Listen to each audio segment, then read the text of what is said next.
Uh, join game.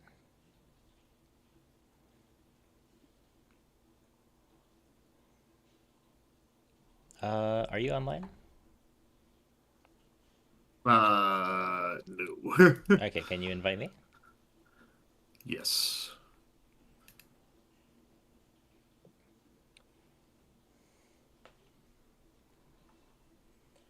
Da, da, da, da. Invite that nerd. And there we go. I want to nibble on this pizza a little bit more. Yeah, sure. Yeah, sure. For those who are Get probably to watching the attention. VOD, I've been gone because I went to Japan. So sorry for not streaming for a bit.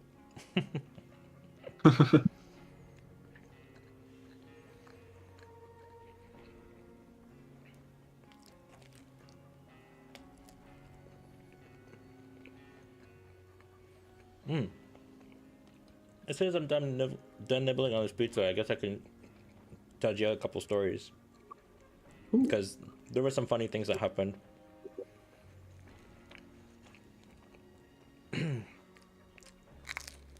Oh my gosh, pizza's I so don't good. remember how to play the game.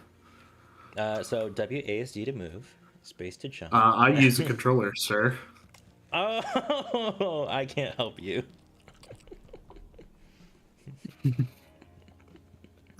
I forgot you're primarily a controller player. Listen to Jimmy. He's full of big talk, but I don't see no action. You're Sorry, I'm missing a almost leg. done. I'm almost done, I swear. This is really tasty.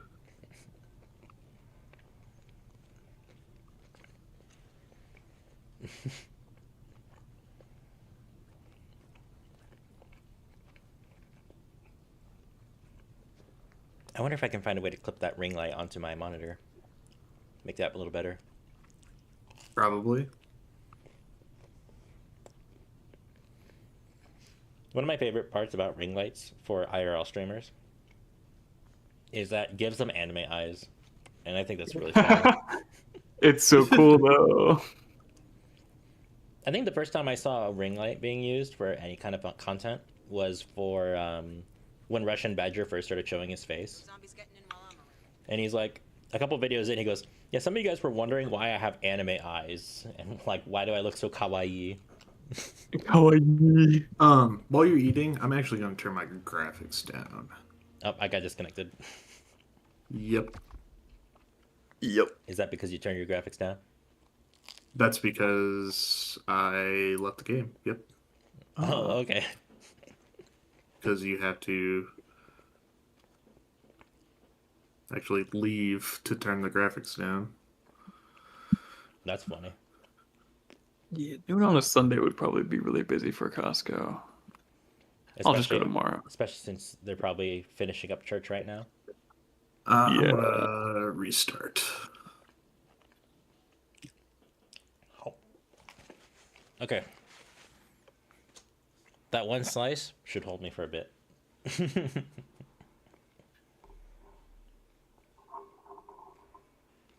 That's the problem. I love chicken. It's not filling, like, at all.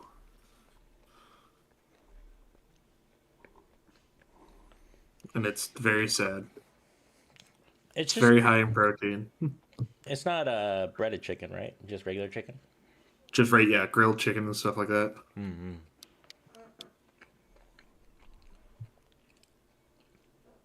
All right, Gio. I'll give you a choice.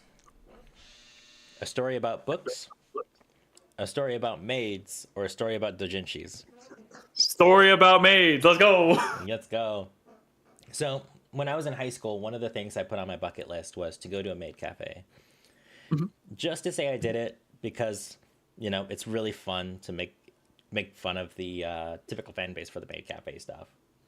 But Uh-huh. actually engaging with it, gives you even more credibility to do so. So, um, when we went to Japan, I need a substitute name. What should I call him? Gia. Oh. Oh. Greg. One more Craig is time. good. Quake. Craig. Craig. Oh, Craig. Craig. Yeah. All right. I said Greg, but Craig's better. Craig is better. Okay. So Craig and I agreed that we need to go to a maid cafe. So day 2, we went to Akihabara just to kind of, explore Akihabara.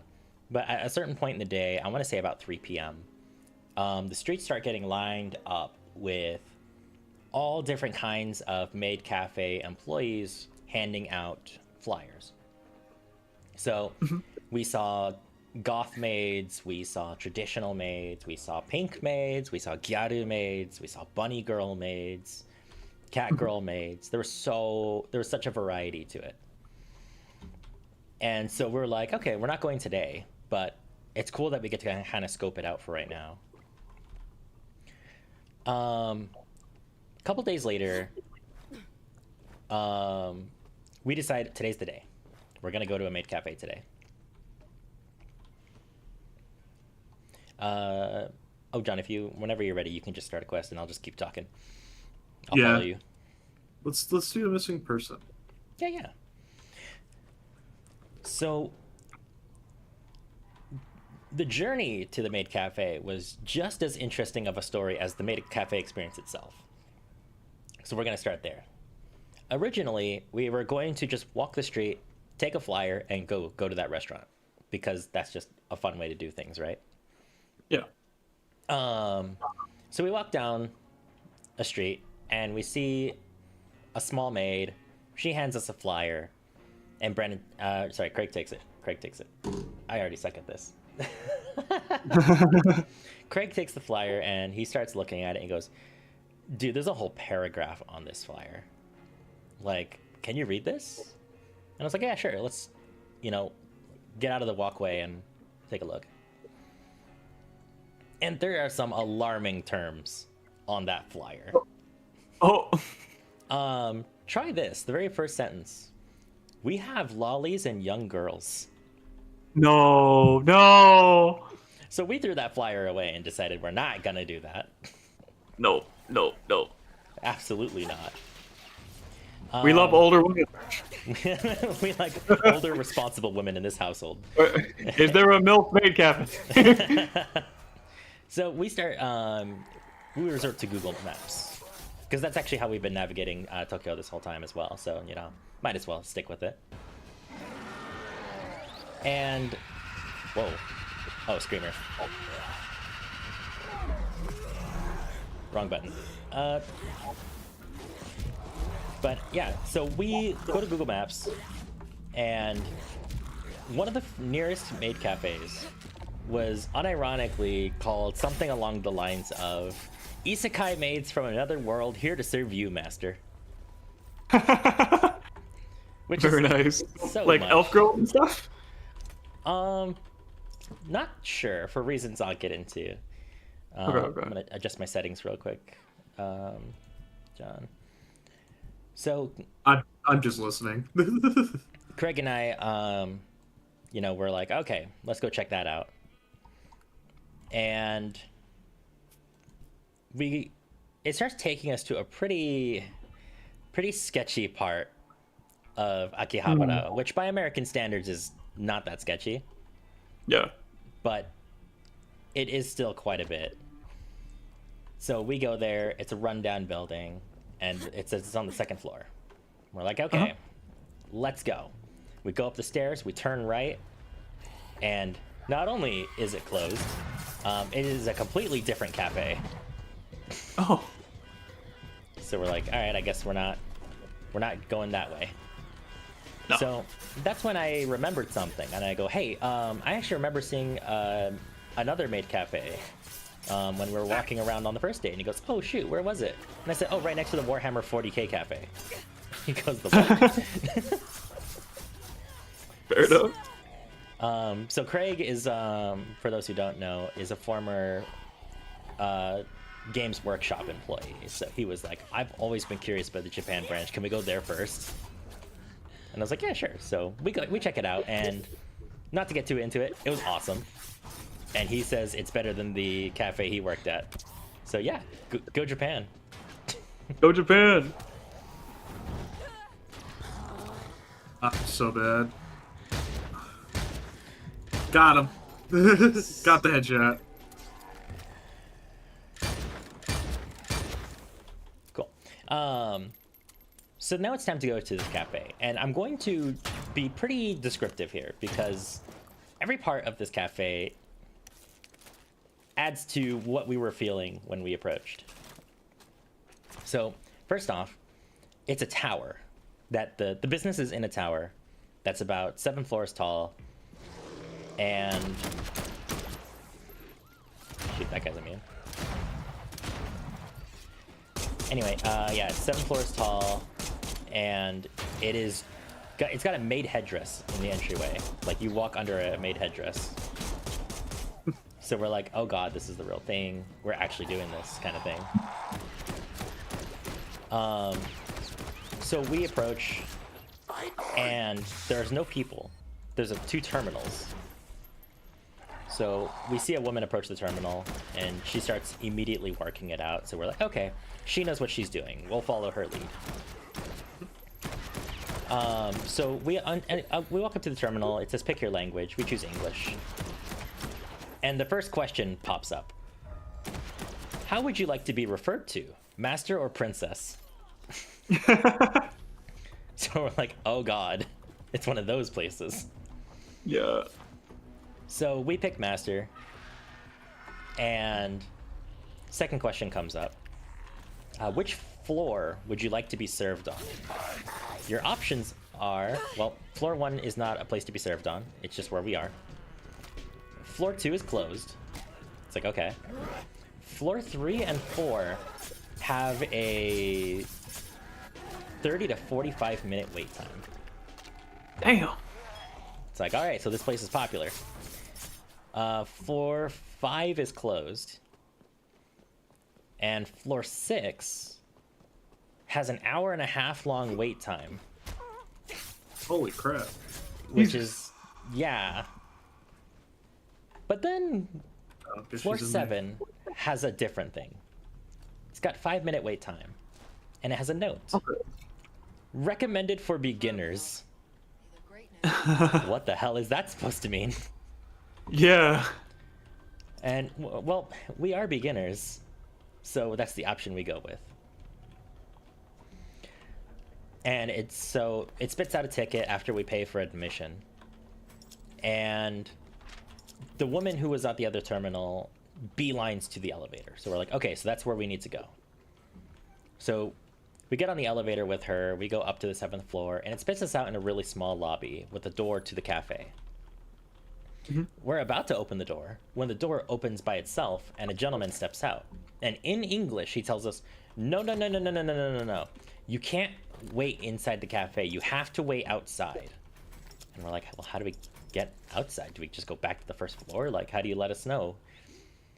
And he points behind us, and there's another door, and it leads outside to the stairwell in Japan's 40-degree weather. Ah. So where it's like, well, good thing we brought a jacket, right? So as we're making our way outside, I turn to the woman, and I say in Japanese, you can go first, you got here before us. And she looks really confused, but she does stand in front of us. I'm like, I know I said that correctly. I know my pronunciation's on point. I don't know, maybe she wasn't expecting a foreigner to be nice or something. I don't know. I am a gaijin. So Brandon and I are talking. God damn, I suck at this. I don't know, I already said his name. Is it worth it? I feel like... You can go back to Craig, it's fine. Okay. I tell Craig and I are talking English. We're just having conversation. We're getting nervous because Craig has a girlfriend, and this is just a weird experience for me. So we're talking. The gentleman comes back outside and he starts explaining, like, hey, thank you for being patient with us. We're gonna open a table for you soon, so just be chill with us. Here is a menu. It's gonna have our food options, but also the general rules for being here at the cafe. So he turns to the woman in front of us and says, what language would you like this in? And now she looks super confused. So then he goes, English, Japanese, or Chinese? And she goes, Chinese. It's like, oh, that's why. Nice. So we get inside. We're greeted by a maid. She takes us to our seat, and we're getting nervous. We're actually doing this. This is for real now. The restaurant layout is a U-shaped. All the seats are in the U, and in the middle is a stage with lights and speakers and everything. So we sit down, we take off our jacket, we set our stuff down, and just as we're settling in, the maid goes, "Hello, my name is Sayo. I am from the Sky Kingdom." This is all in English, by the way. Which cafe was this again? Hold on, I have the name of the cafe right next to me. Let me reach up. At Home Cafe. Okay. So, this is a lot to take in. Her name is Sayo-chan, which is a cute name, you know. Definitely not her real name, but we're not gonna worry about that. But she says she's from the Sky Kingdom, and this is not the Isekai Cafe. So she starts walking us through the menu and the rules, you know. It's nothing out there, you know, don't take photos of the maids, don't touch the maids, don't harass the other patrons, you know, very run-of-the-mill, what you'd expect.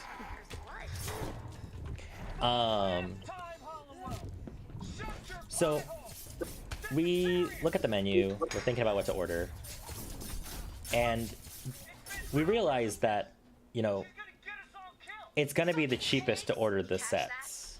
And the sets are interesting. Essentially, with a set, you get a drink of your choice, a meal item of your choice, and a photo with a maid of your choice. We weren't gonna do a photo with a maid of our choice. But we're kind of forced to because it's the cheapest way to eat here. Yeah, fair enough. So we're like, okay, let's order our stuff.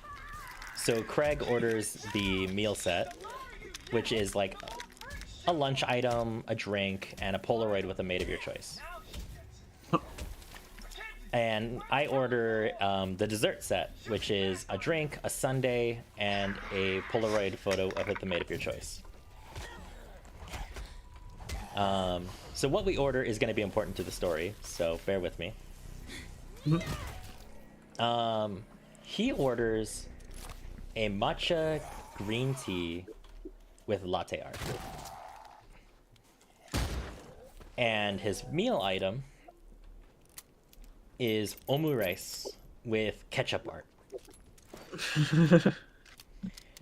I order black coffee with the, and I'm not joking, the Prince Sundae.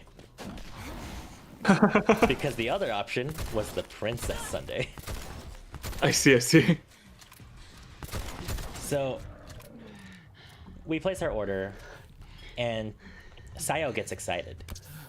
"Oh, you ordered the set. That means you get a Polaroid. Hold on, I'll be right back." She comes back less than a minute later, and she's got a book. You know those like TCG books? Yeah. She's got a booklet that big. Damn.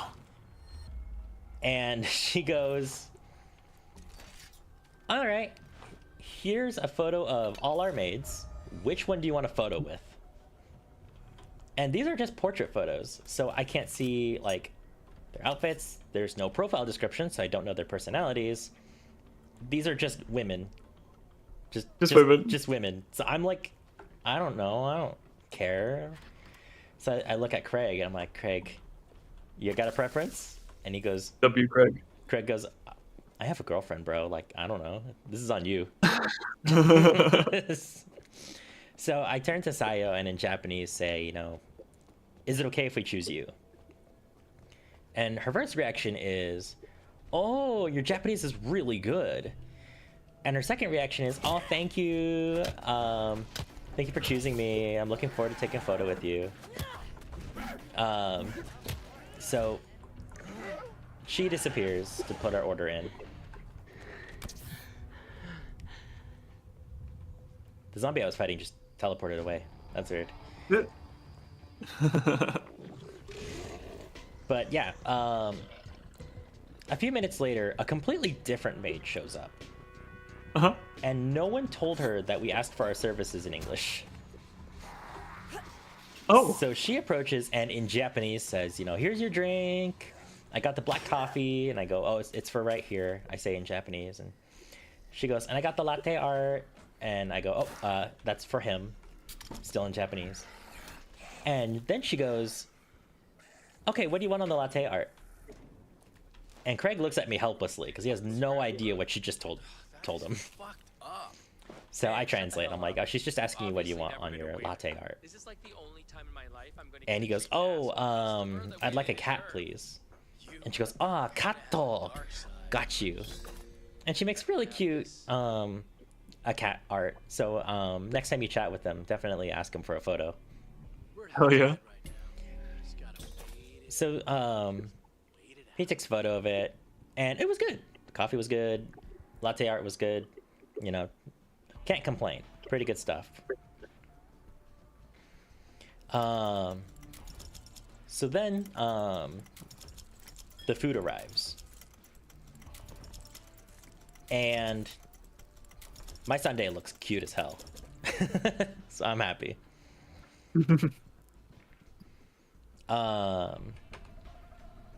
And Craig ordered the omelet rice, and how they serve it is the omelet comes like in a roll, Okay. and when it gets put on the table, the maid cuts it down the middle so it unfolds over the bed of rice. Ooh. Which is like, yes, that's good stuff. But then she asks, what kind of art do you want on it? And they didn't tell this maid either that we asked for our services in English. So I had to translate. And Craig goes, "Yeah, I want it as a cat." So she draws a cute cat. Very similar design to the latte art one. But, still cute. How am I supposed to start bulking? So we start eating. And we're noticing that people are being called up to the stage to celebrate their birthdays. Okay. And when they do that, every maid in the cafe takes a photo with them while they hold a giant happy birthday banner. Cute. And we're like, "That's cute, but man, I hope we don't have to stand on stage in front of everyone for our Polaroid. That would be embarrassing." Oh, I did skip over a part of the story. Every time I tell this story to someone, I keep accidentally skipping over this. When we got the drinks, the maid says in Japanese, "We're gonna cast a spell to make sure these drinks are tasty." Hell yeah. So on the count of 3, we're gonna go mae, mae, kin, with the hearts and everything. Mhm. And Craig looks at me like, "What the hell did she just do?" And I told him, "We're gonna do the mae, mae, kin thing." And he goes, "No way." So we do it together, and the maid goes "Mae mae kin" and rubs and moves her hands over both our cups. Yep. After the cat art on the omelet was drawn, this other maid also does the same thing. "Hey, we're gonna cast a cute spell. You ready? Mae mae kin." Really cute stuff. So we're finishing up to eat, and Sayo comes down. And I'm realizing I also skipped another part of the story. Let me tell this part and then I'll go back. Sayo says, "How is everything?" And we're like, "Oh, no, it's good. It's very good, actually. This is really solid. We're having a good time." And Sayo goes, "That's great. So, Master Craig, Master Kentaro, we're getting ready to do the Polaroid soon.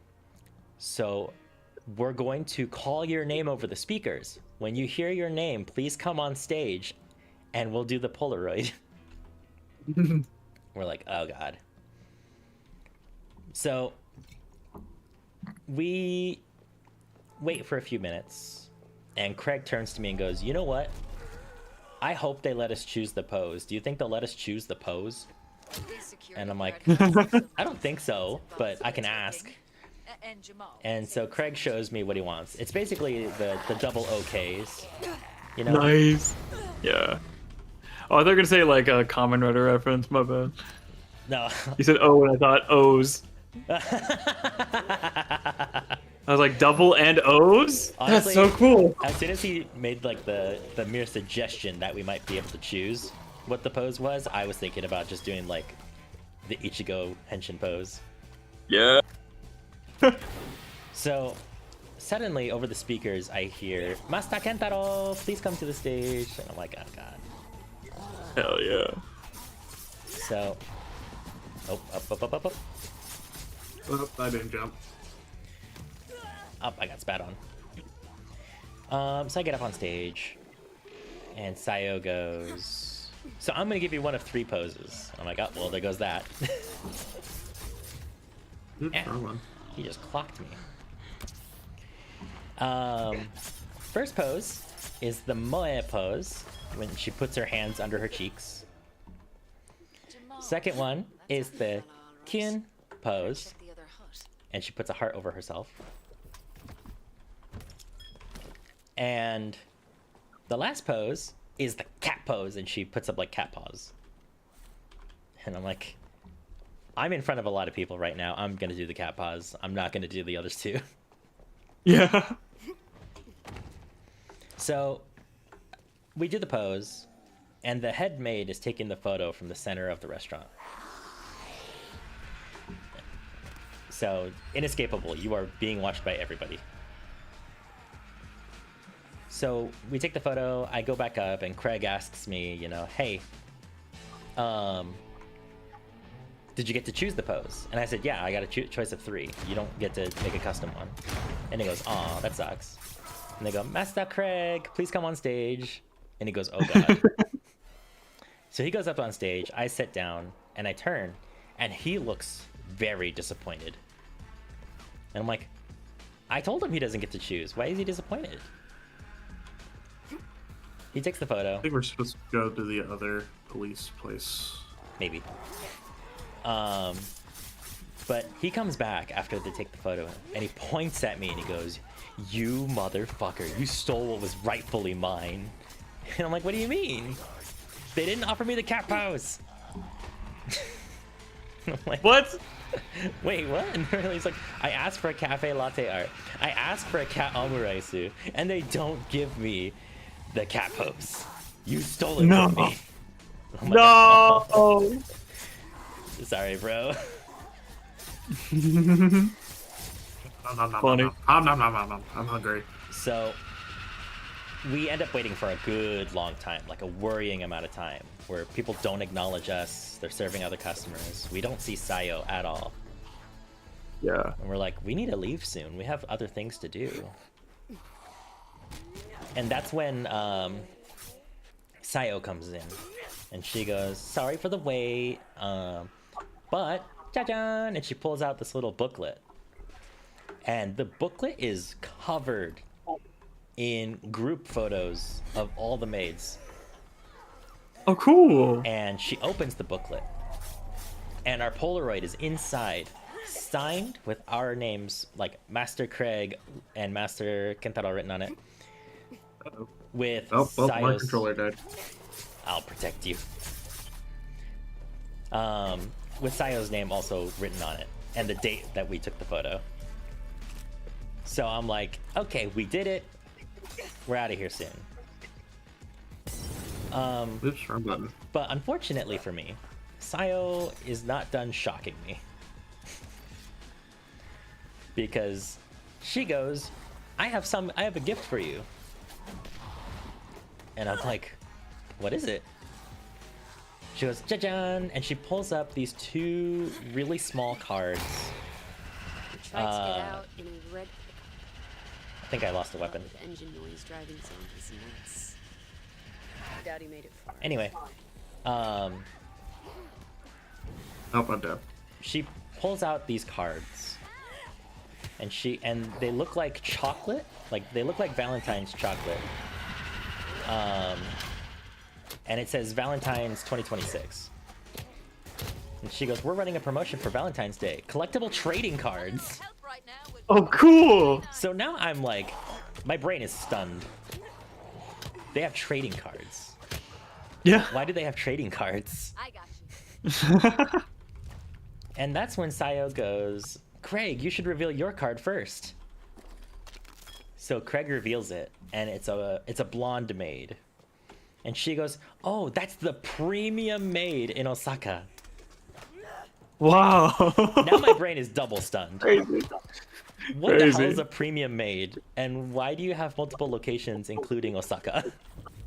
Is this a chain? How big is this operation?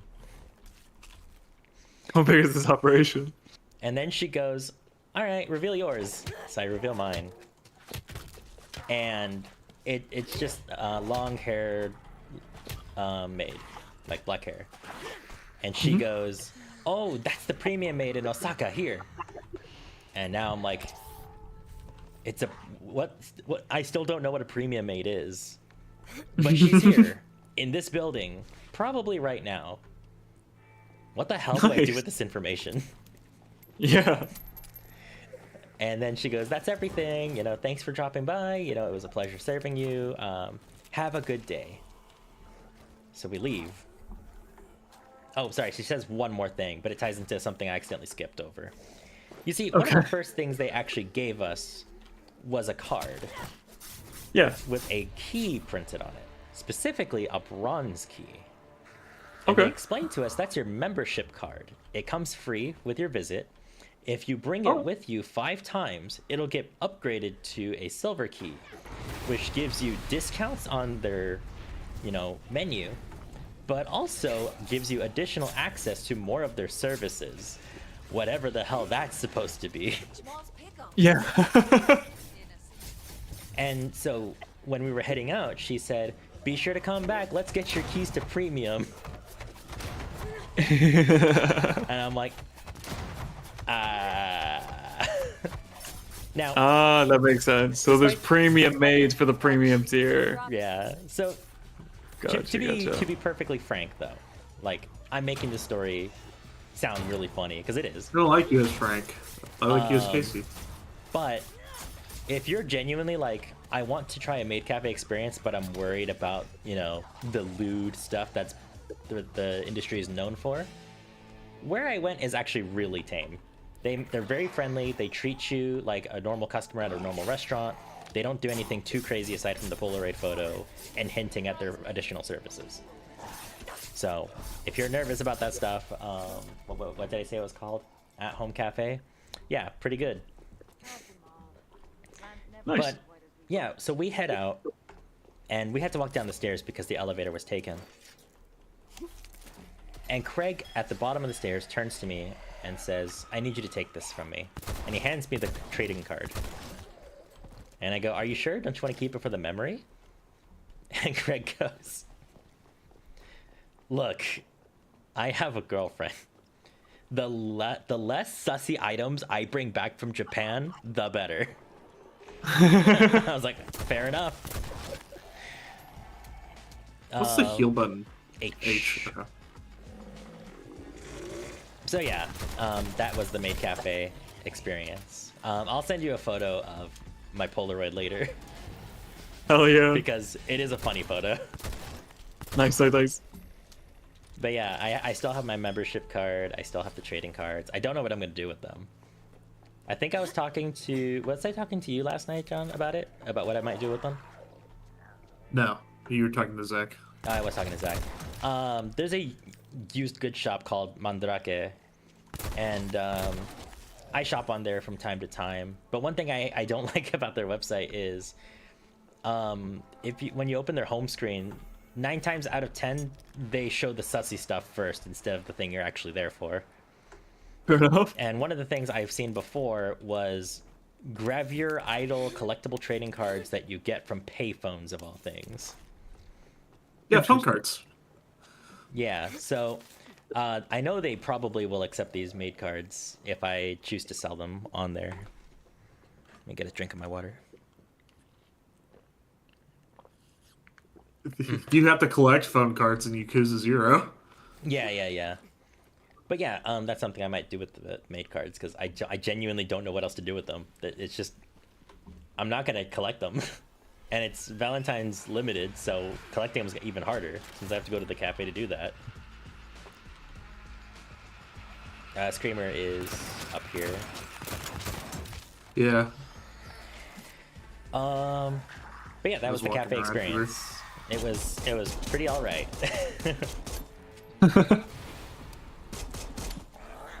All right. What were the other story options I offered you? Let's see.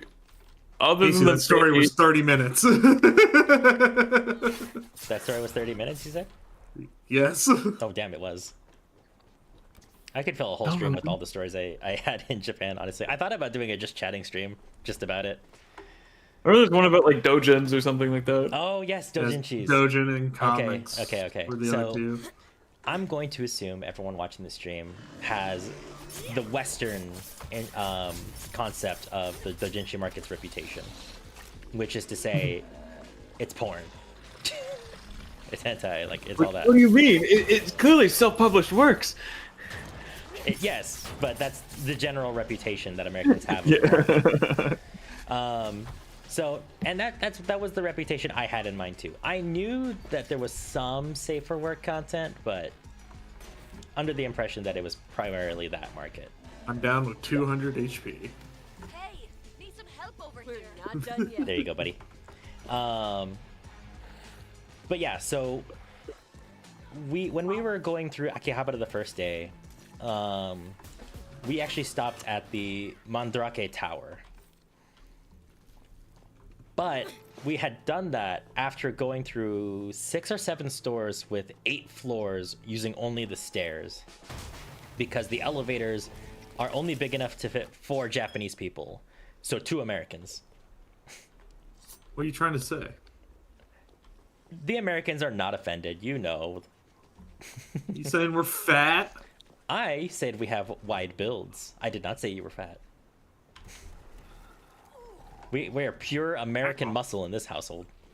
Help needed. Up and at him. Anyway, You're okay. so we were exhausted, to say the least, to the point where our mental capacity for nonsense was What the low. Are you down again? Yeah, I guess there's a trap. There was a trap here I didn't see. You're back. That Ow. wasn't here before. So Mandrake Tower is really cool, but there's an issue with it. And it's not really an issue for most people, it's just an issue for us. Tokusatsu toys are on the 9th floor. Yeah. Anime figures are on the 8th floor. And doujinshis for the male demographic is on the 6th floor. Okay. And we're not taking the elevator. So yeah, we were pretty drained. But, you know, we went up. And because of how many things they have on each floor, and because Yeah. they're all neon colors, it was pretty overstimulating. We just couldn't process what we were looking at. So we were like, yeah, that's probably cool. Yeah. I don't think we're buying anything today. So we go down from the Tokusatsu floor to the anime floor, pretty much have the same reaction. Just like, yeah, I don't know, man. Maybe we'll come back later. And then I see the male doujinshi floor, and I go, hey man, you wanna go just to say we did it? And Craig goes, yeah, sure, man. Let's give it a try. We take one step inside, and it is hentai of underage anime girls. No. So Craig turns to me and just goes, not today, man. Not today. Not today, man. Yeah. So we went home. A couple days later, we went back to Akihabara and went to that floor, took it seriously, walked through all of it, And yep, it's all hentai. So I am lost. we were good. We were good. We didn't want any of that. That's not why we're here. And a bell. Eventually, on a completely different day, we went back to Akihabara again. And excuse you, I'm trying to revive my friend. Thank you. Ah, my god, get off me. So yeah, we're in Akihabara again, On your feet. and we see a sign. As you're aware, Gio, Craig is super into Uma Musume right now. Oh yeah. And there's a sign for a store called Melon Books, which is a doujin distribution platform. Looking for the map. And they have an Uma Musume girl on the front. Now, Craig has been Ooh. hunting down a very specific Uma Musume SH figure arts that's completely sold out in America. So he was like, he couldn't get it at that point in the trip. And he goes, I need Uma Musume merch. I'm desperate. Let's go. And I'm like, okay. You're okay. So, you know, it's downstairs in a basement. So we're already like, yep, this is going to be sus. This is going to be so sus. Where the hell is the door?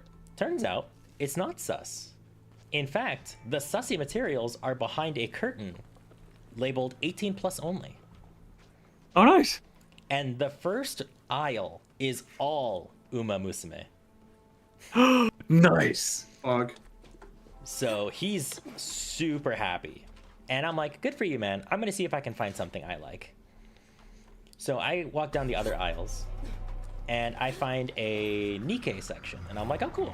You know, I like Nikkei. And I see my favorite character, Red Hood. I see her face. And I'm like, oh, shoot. They have a Red Hood book. And I pick it up. And I'm immediately worried because she's wearing a bath towel in an onsen. Hot spring, sorry. Yep. And I'm I like, think you knows man, what this is gonna be sussy stuff. I don't want sussy stuff of her. And Craig comes over, he takes one look at the cover and goes, it's not sussy stuff. And I'm like, well, how do you know? And he goes, the way she's drawn, it's not lewd. It's not that lewd. But it's sealed. I can't check, right? Yeah. And I'm like, I don't know, man. I don't want to pay and find out I don't want it. And he goes, look, how much is it? And I go, oh, it's only 500 yen. And he goes, yeah, only 500 yen. You can afford to take the risk. And worst case scenario, we know where the mandrake is. We can go and sell it. Like, you're right. So I pick that up, and I also pick up a Hololive art book that I know is not, you know, sussy. Take it home to the hotel, and yeah, he's right. It's not sussy. It's actually really, really cool. It's basically a series of concept images that the premise is basically, what if you went to the hot springs with her as a date? It's very wholesome. I'm like, oh, thank God. I don't know what I would have done if it wasn't wholesome. Pull a lever. See what it does. But then it made me interested in the doujinshi market. So I looked up how it works. And yeah, it's fascinating. It is super fascinating. Because as you've implied earlier, self-published works. People go to printing companies to print copies, they staple it, and then either go to Comiket to sell it at, like, as a vendor at a convention, or they take it to Melon Books so they can handle distribution. And I'm like, oh, that's so fascinating that people can be so passionate and actually make a living off of it. So I was like, okay, I kind of want to buy more of these now. So we went back to Melon Books 4 different times because there was one right outside the hotel. And I picked up a bunch of Nikkei ones, a couple Hololive ones. He picked up an Uma Musume illustration book, so he was super happy because he can't read Japanese. Nice. Some of the doujins I picked up, I unfortunately don't have enough skill to read properly, so I need to do more studying. But some of them I can read, so I'm very much looking forward to reading through them. Unfortunately, one of the books I picked up was actually book 3. And Whoops. they didn't have book 1 on hand. I did find an online listing for books 1 and 2, so I'm gonna have to set aside some cash for that at some point because it's an original story in the Nikkei universe where it follows a commander who only uses generic units, and that sounds cool. But yeah, that's the Dojin story. Nice, nice. Mm-hmm. I think you had one more. I had a book story, yes. I have other stories too, but those were like some of the highlights. Gotcha. So throughout the trip in Japan, whenever there was a bookstore, I would poke my head in there because manga actually has 2 different types of ways they publish text on the manga. There's regular, which, you know, if they have kanji, it's just straight up kanji. But they also have something called furigana, and furigana is when they put the katakana and hiragana characters next to the kanji so you can, you know, break down the kanji. It's meant Nice. for younger audiences because from my understanding, which isn't, you know, this is not deep research stuff, so if I'm wrong, I'm wrong, but from my understanding, you study 2,000 kanji characters over the course of your primary school education. There's 50,000 kanji. Or something to that Dang. extent. Damn. You see, there's like 40 traps in here. Don't just run in. I saw them. I was not stepping on them. I am perfectly safe for now. For now. But yeah, I typically, whenever I buy my books, I buy them in furigana because I think I explained it to Gio, and if I haven't, Gio, I apologize, but I'm on a multi-year project to replace my English manga collection with Japanese. Ooh, nice. I've been at it for about 2.5 years, and so far I have 6 books. Before the trip, I had 6 books, which is pretty good, and I actually finished reading them too, so, you know, good stuff. They were primarily Free Ren Volume 1, Sakamoto Days Volume 1, the Ryujin Mabuya manga, don't read that by the way. I'm trying to remember what the last one was. Oh, I have Volume 1 of Bocchi the Rock, which unfortunately does not have furigana, so I could barely get through it. That's all that I wanted to check out here. Oh, okay. Was that it was a question mark, so So back the way we came. anyway, by the end of the main trip, right before the last day, I ended up having, I want to say, 10 books? So pretty decent collection, right? Ow. I actually have most of them on my desk next to me. Really need some help here.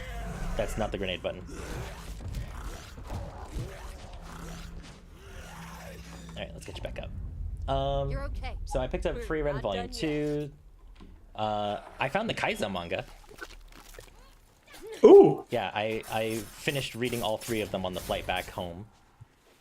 Pretty interesting. It's an alternate retelling of Fai's from Kaiza's perspective. Also, Kaiza is a completely different character in that manga, so I'll tell you about all that later. Is he still like Char? I mean, yeah, he still got that to him, but his asshole behavior is no longer just, I hate you, and that's the only justification I need. Or Jesus. don't touch Mari. There's actual motivations now, and it's actually kind of fascinating. I also picked up, I think I already, I found Red Ranger in Another World, Volume 1. Oh, nice. That show is so good. I'm very excited to read through the manga in Japanese. I'm very excited. Dude, I'm praying for a season 2. It was confirmed. They are working on it. Nice. So, I'm pretty happy with my collection, but when Craig says, you know, oh, I want to go to Book Off one more time, I don't argue. I'm like, yeah, let's go. You know, I might find something else. Do I not have enough scrap to repair my... I don't have money. I'm poor. You're broke. Ha ha. But yeah, I go to... So the first floor is all, like, DVDs, video games, CDs, Blu-rays, all that stuff. And the second floor is where all the books are stored. So I go, okay, Craig, you explore the first floor. I'm going to go ahead to the second floor. So I go to the second floor and I start picking up some books that I'm interested in. You know, Jujutsu Kaisen is there, Frieren Volume 3, Sakamoto Days Volume 2, you know, all kinds of good stuff. So I have 3 books in my hands. I'm pretty set to go check out. And then Craig comes around the corner with his hands behind his back. I need you to close your eyes, he says. All right, close my eyes. Now open them. And I open them, and he puts in, like, it's the shape of a box in my hands. It is 16 volumes of The Ancient Magus Bride wrapped together. What? Yeah, and given that I am super into Ancient Magus Bride, I have almost every English release right now, barring the most recent one. I was like, that's going to take a huge chunk out of my collection. And I go, but how much is this, right? That's got to be expensive. No. 5,000 yen, which is about $30-ish for 16 volumes. What? Holy hell. I might have to buy it. I had been paying everything in cash, though, so I'm kind of like,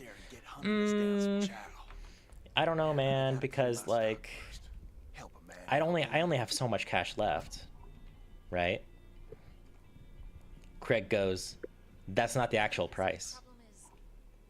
So I look down. Sure enough, it's 50% off.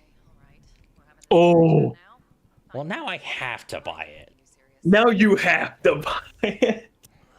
So I go to the counter, I pay for it.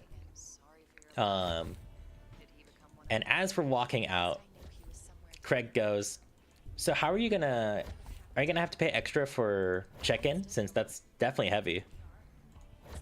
And I was like, oh god, you're right. How do I fix this? I have like almost 30 books. I need to figure out how I'm going to distribute the weight. So I came up with a solution. Notice I didn't say a good solution. To get to Japan, I put all my clothes on my carry-on because it has a vacuum bag, you know, to make it like really tight.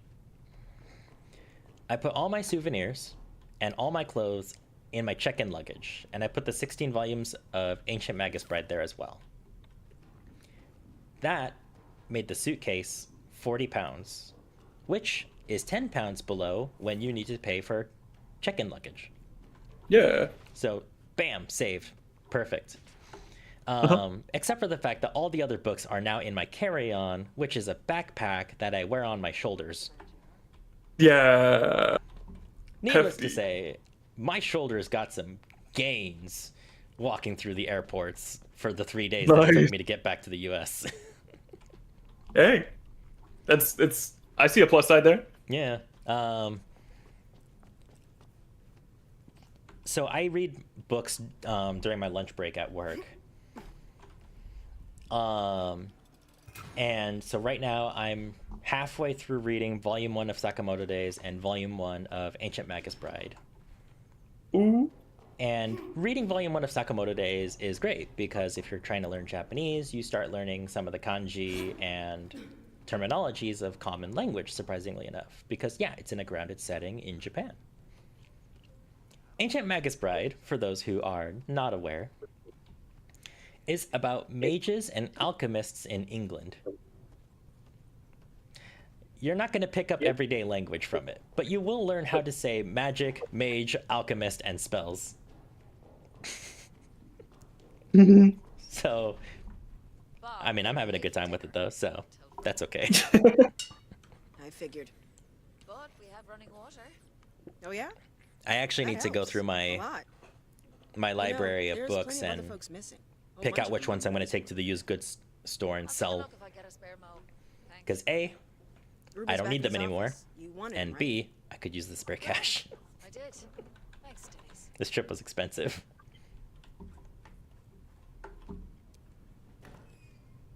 Hey, Doc. Hey, there you go.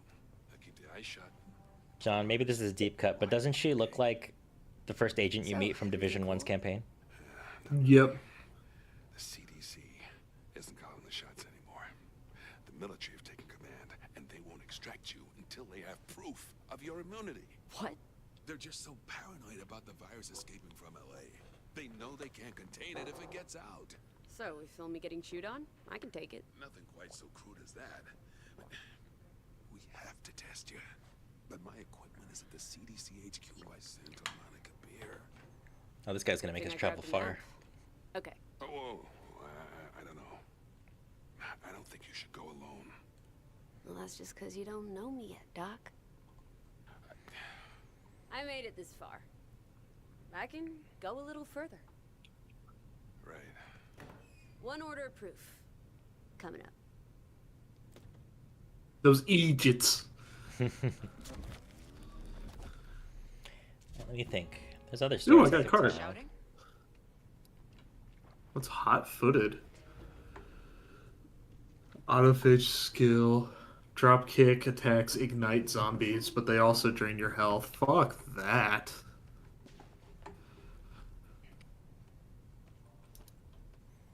Man, I'm trying to think of like what stories I can tell on stream.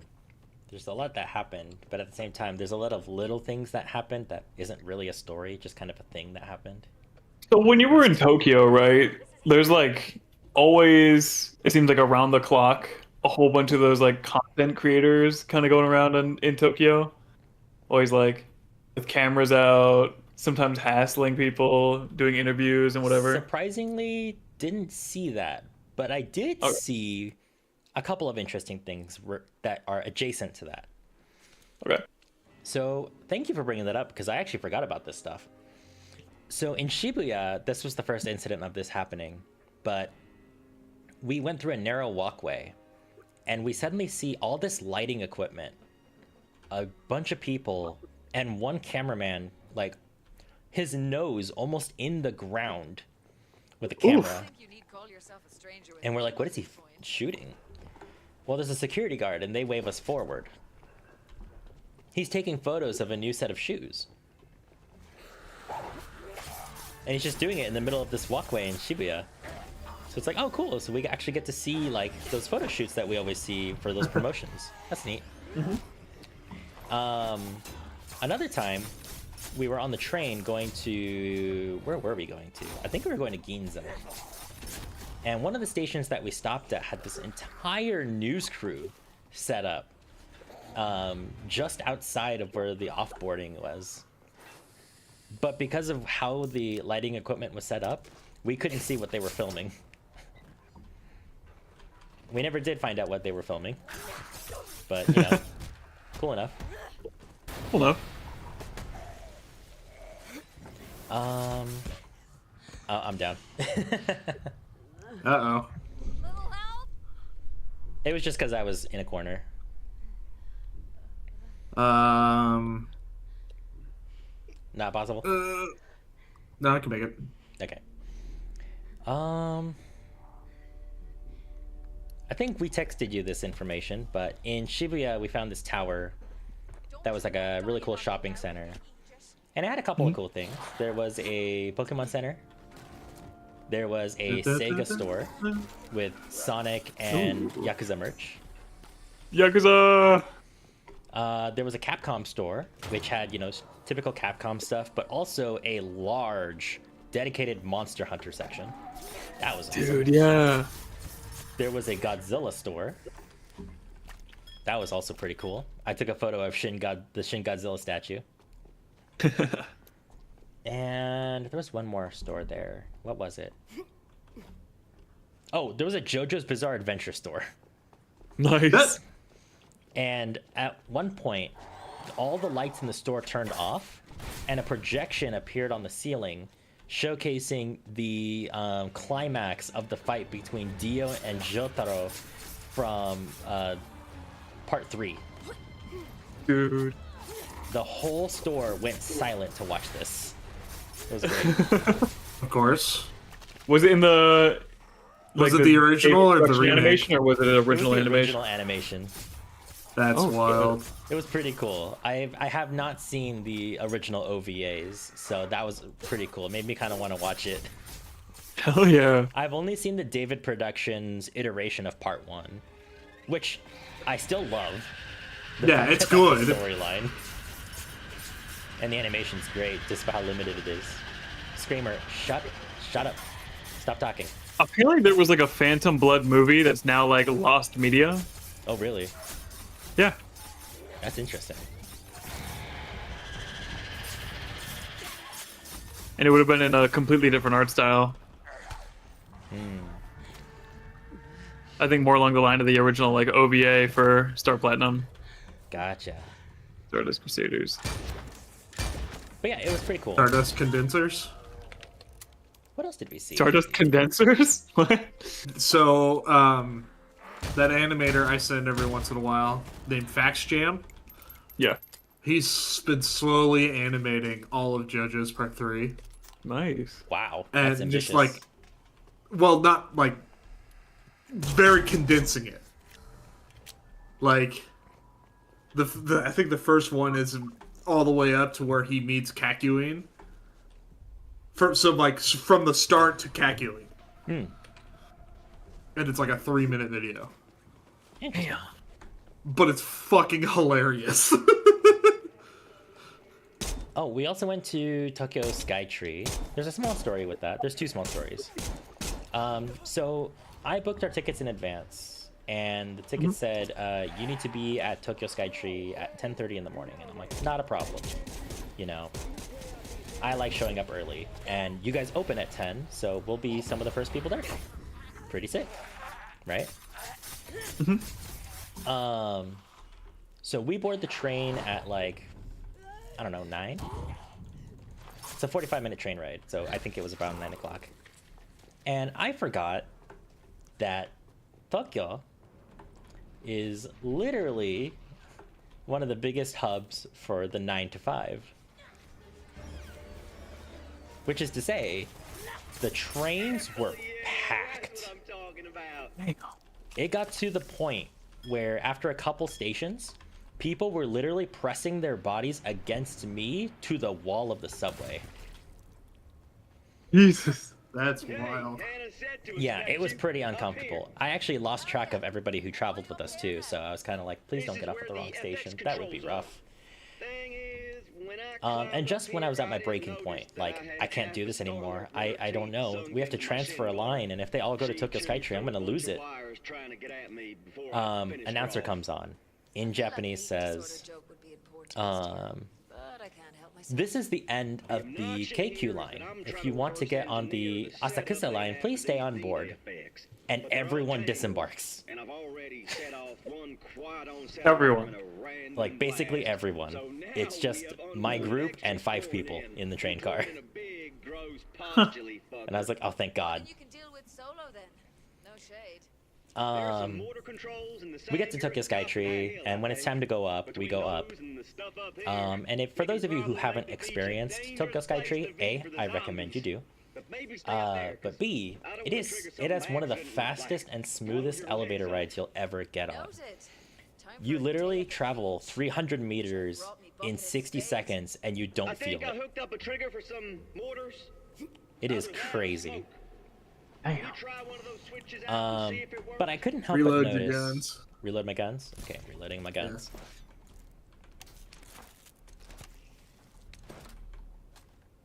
Guns are reloaded. Yeah.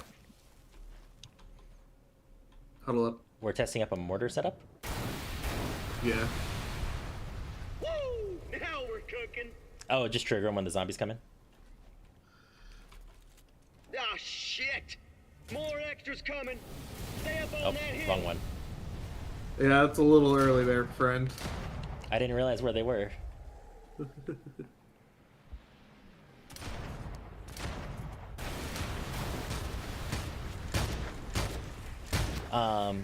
I couldn't help but notice, as we were getting up there, though, that there's a lot of people in school uniforms.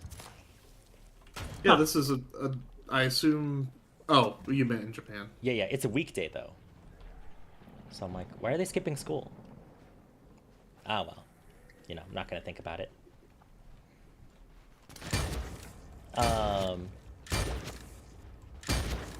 I'm seeing uniforms from specifically middle school and high school, and I'm gonna be honest with you, I don't know what the difference is, but I just recognize those levels. The ones along the Finally, are good to go. we get up to the sky tree, and it's a great view. It's really beautiful. Set off the right side mortars at will, The elevator opens Sarge. behind me though, and there's a whole classroom's worth of elementary school kids who pour out.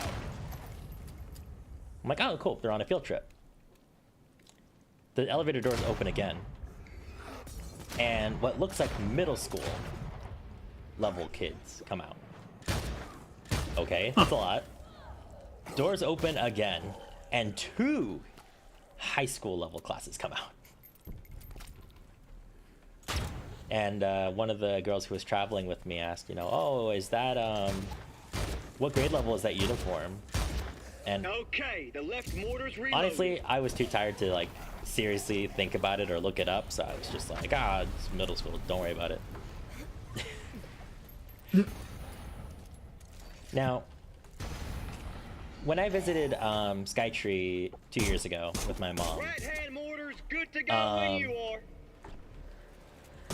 they didn't have a mascot. And they didn't have a collab going on. That's not true. They did have a collab. It was for Disney. Sorry. Disney was celebrating their 100 years of magic with Tokyo Skytree. But this year, they did have a mascot. And it is a chibi anime girl, but her head is a star. I don't know how to feel about that. It's interesting. And I'm like, well, it's cute as a drawing. It's cute as a drawing. Left mortars are locked and I'm sure loaded. it's fine. Well, this time I see around, we have a growing they have a audience. collab Let's have some with the fun. anime series Huela Magi Madoka Magica. For those who are aware, it's a really dark magical girl series. That originally aired in like 2013. Written by Gen Urobuchi, who is the lead writer for Fate Zero. If that means anything to anybody. But yeah.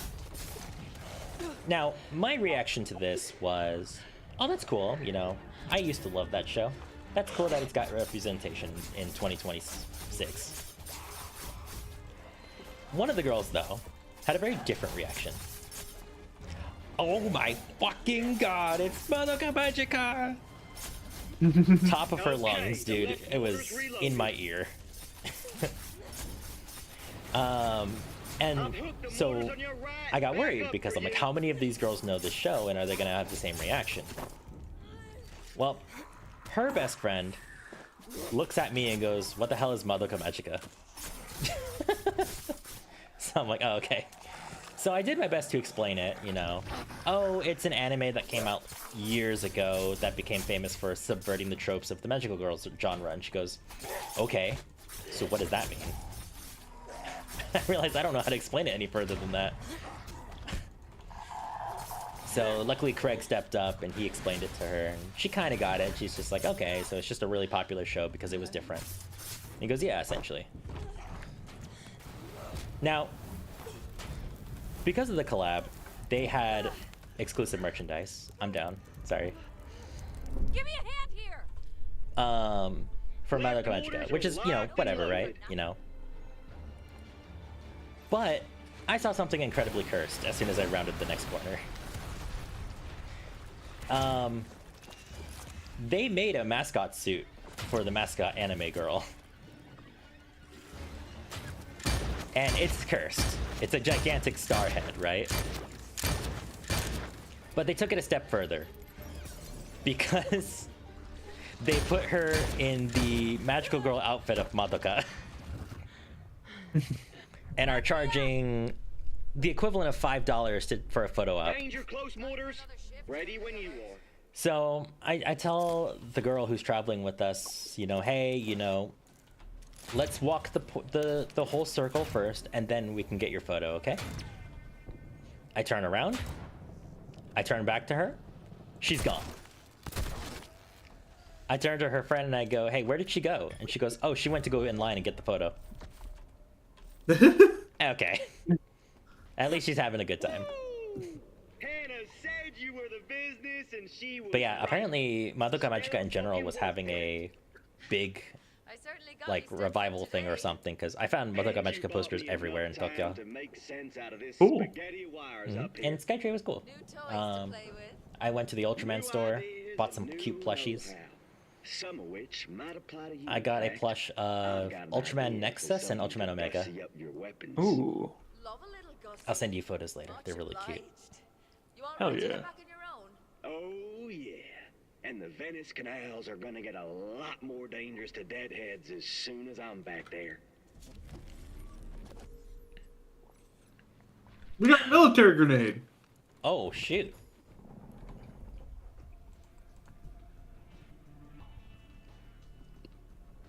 Short fuse. Unleash Fury mode anytime once your Fury meter is more than half full. I love that picture. It's like a Terminator. Mm-hmm.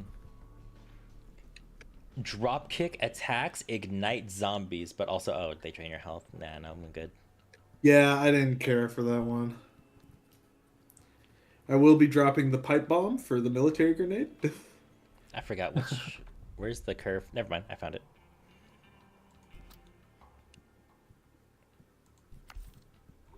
Okay.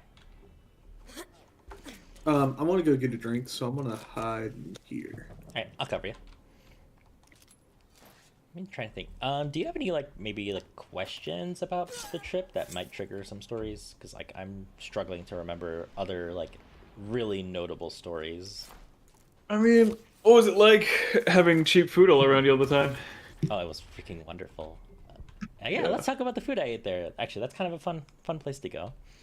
So for the first day, we didn't really eat at any restaurants. Instead, what we did was we went to the local Family Mart, which is essentially a convenience store chain. Okay. And picked up food there. So Craig was obsessed with the rice balls. He could not get enough of them. He also fell in love with the chicken katsu sandwiches, which I later tried one. Yeah, they're pretty fire. One of the first restaurants we ended up eating at was a very traditional, Japanese cuisine restaurant. And we had it for breakfast, of all things. But they served basically all kinds of cuts of fish with a bowl of rice, some miso soup, and what was the last item that came with it? I genuinely can't remember. I have a photo of it somewhere. I'll look at it later. But yeah, I had fish for breakfast. It was pretty great. A little bit on the heavy side, if I'm being honest, but it was good. We also had ramen at a couple different places. Pretty fire. We only had sushi once, and it was at a really interesting conveyor belt sushi. And I say conveyor instead of revolving sushi because you order the sushi and it comes on the conveyor belt. They don't have it rotate around the restaurant like, say, Kura Sushi. But that was pretty good. The rest of the group got to try something called an omakase, which is where the chef gives you a 23-course meal and they choose what you eat. 23-course meal. Yeah, when they said that too, I was like, holy crap, you can't be serious. But nope, they're serious. I skipped out on it because, again, I was paying everything in cash, and the price point was a little too steep for what I was willing to pay for that kind of experience. Yeah. What else did we have? We had all kinds of Japanese coffee. We had canned coffee, we had brewed coffee. We found a place that did they weigh the coffee beans before they grind them, and serve them to you. That was awesome coffee. I'd love to visit Japan. It's my #1 destination. Honestly, if you can make it work, dude, pull the trigger on it. I met someone over there who was solo traveling, but if you can travel with friends and use Google Maps, that's probably the best way to go about it. You don't need to know that much English to get by. English? English? You can get by on a little bit of Japanese. If you know how to say this one please or that one please, excuse me, and hello, you'll get by just fine. Most of the group didn't study any Japanese, and they got by just fine without me. Which whole other sets of stories around that, but let's hold off because I'm still talking about food. What else did we eat? I'm trying to think, because we ate a lot of convenience store food, if I'm being honest. It was just a lot English. It was a lot easier to get. From what I know about Japan, convenience stores over there are a lot better than convenience stores here. It is.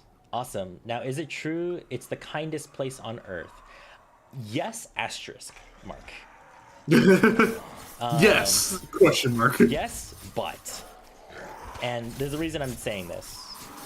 So Japan's reputation for customer service is, like, true. Like, genuinely. I felt like I was a respected, loyal customer despite showing up to these stores for the first time ever. Like, they treat you really kindly. The people, like, even the non-employees, like, they're really polite with you. Whoops. People generally try to stay out of each other's way. People are very quiet in public, which is really nice, honestly. It really shows... It really helps you see how America is seen by other countries, if that makes sense.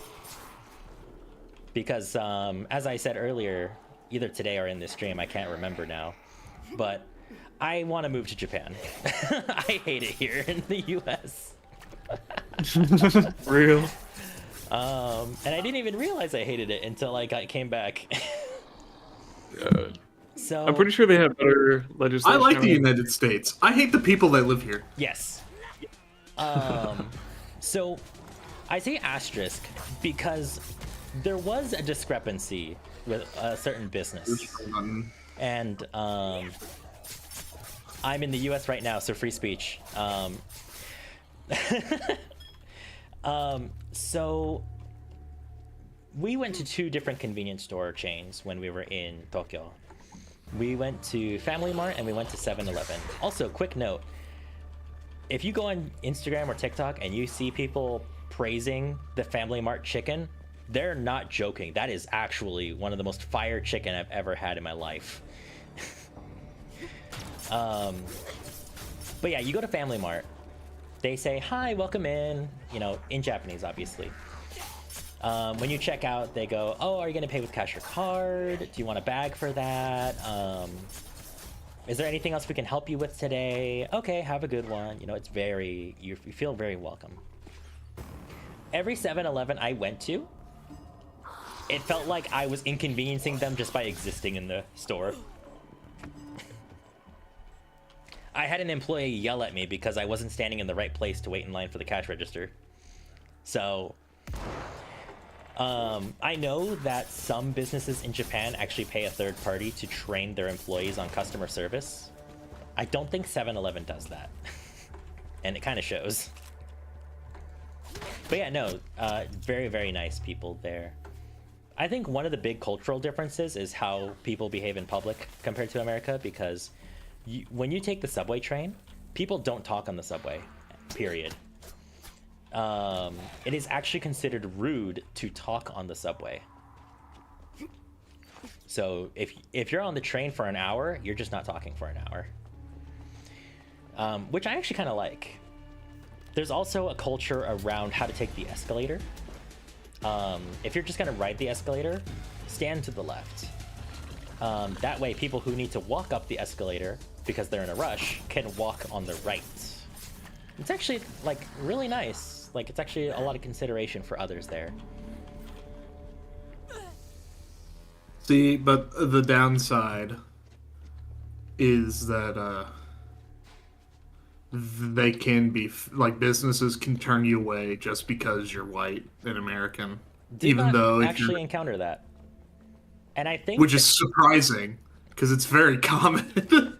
it's actually, I think that's a misconception. I do think that there's some truth to that, but I don't think that that comes from nowhere.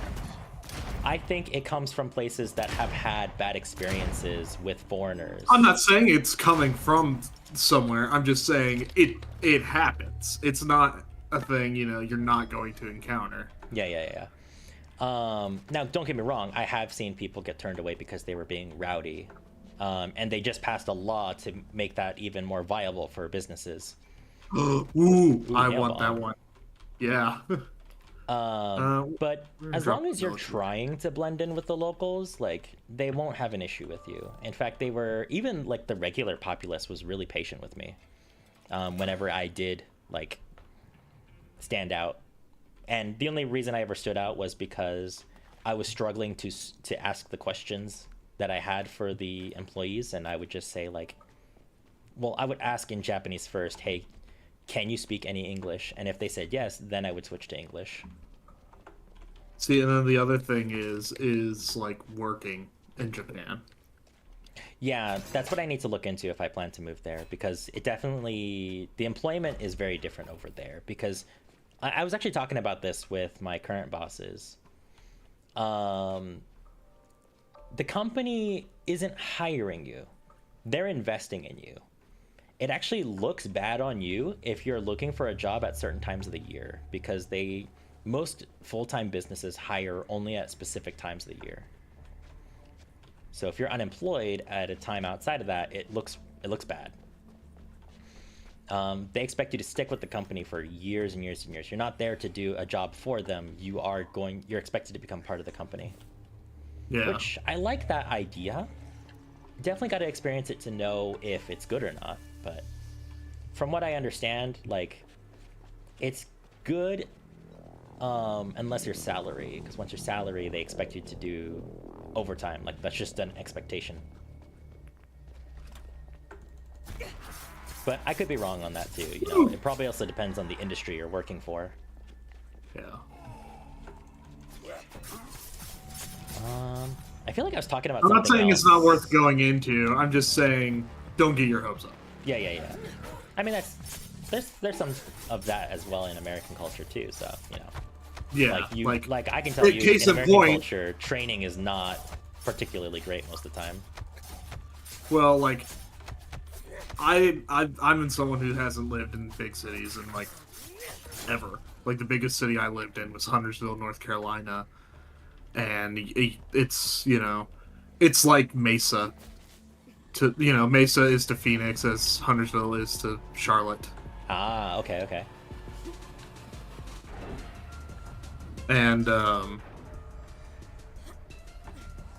honestly, and I don't want to go back. I like my small towns. No, small towns are a good vibe. Honestly, I wish I took the time to do that. Isn't moving there a pain depending on your job? Probably. With my current job, if I were to move to Japan, I wouldn't have this job anymore. So Yeah, I would have to look for new employment anyway. I'd have to get a new job if I moved to Japan. Yeah, I mean, there's been conversations about moving me to be hybrid, but they don't go anywhere, so I wouldn't put my hopes on it. I feel like I was talking about something Like, else. I'm not- I got completely sidetracked. I've never been to Japan, but like the grass is greener on the other side. America's not as bad as you think it is if you can just deal with the shitty people. Which, yes, there's a lot of shitty people. That's actually part of the reason I can't like enjoy living here, is because I don't like how the general public behaves. There's no consideration for others, which is very in the American spirit of things, but it's very annoying. It's very, very annoying. Like, I Oh, miss I want being that. able to just walk through a store because when the people recognize they're in the way, they step out of the way. I feel we need to learn from the Japanese here. Or from the Japanese. Here is great, but the people suck. Yeah, unfortunately, let's assume that the government actually, like, puts in some things to start getting us moving in that direction. By the time we see the effects of that in public, we will be retired. We will be in retirement homes. And that's great for, you know, the future of the country. It's just unfortunate we won't feel the effects of it. And unfortunately, I do not have 40 years of patience to see the next generation be better than we were. Yeah. I'd like to see that in my lifetime, is what I'm trying to say. And you say that, but it's kind of like a lot of our generation's current issues are from last generation. Yes, that's also true. They're just holding on to property. They're, they're the ones that are the hiring people. It takes And too it's long to just be like- civil for some reason. Well, it's not even Yeah. like for some reason, you know. There's been studies that talk about how long it takes for a person to adapt to a new culture and how long it takes on average for a company to adapt to a new culture. And for corporations, kind of like where I work, it takes on average 5 years for a culture to change. And if it takes 5 years for a company to change, you can imagine how long it takes for a country to change, you know? Yeah. And that's just the unfortunate reality of the human psyche. Once you're used to something, it's really hard to shift gears to the new thing.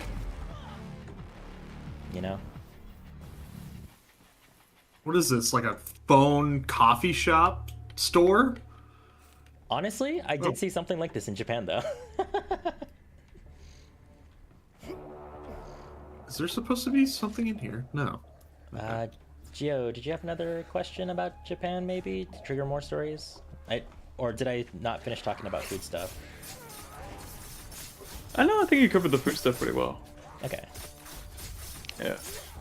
Oh, actually, I do want to talk about one restaurant I ate at, because I really liked it, and I wish we went back for more of it, but it was in Ginza. At one point during the trip, one of the girls asked me, you know, what is your favorite thing to eat that's Japanese, or just Asian in general? And I said, when it comes to seafood, I really, really, really love eel. I love eel so much. Gotta tell you, I'm offline playing and I love this stream. Oh, thank you. I told her I like eel. And so she actually took time out of her day to look up an eel restaurant, like a dedicated eel restaurant.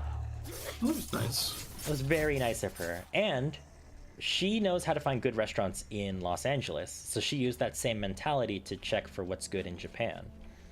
Which is to say, if you've never heard of this store before and it's only got one location and it's owned by 1 or 2 people, it's probably fire.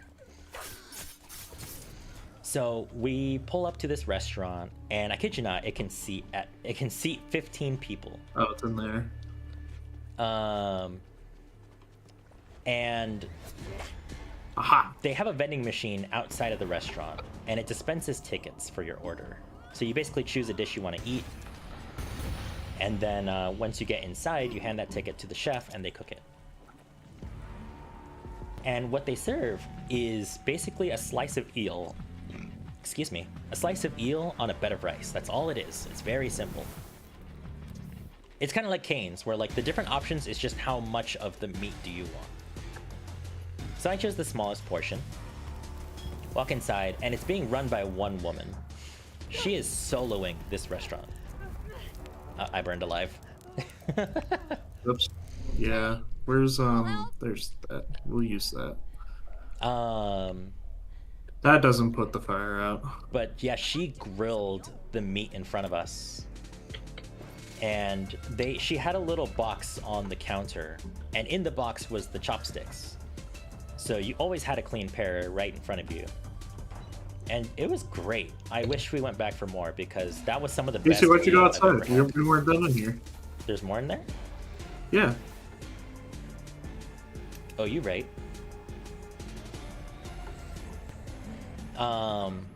But yeah, that was awesome. As far as I'm aware, in the state I live in, we don't have an equivalent. But Arizona's Asian community is still growing, you know? It's a lot bigger than it was when I first moved out here, but yeah, we're not quite there yet. And that's the problem of living out here in the middle of nowhere. Like, yeah, I get steak and a whole bunch of shit really cheap.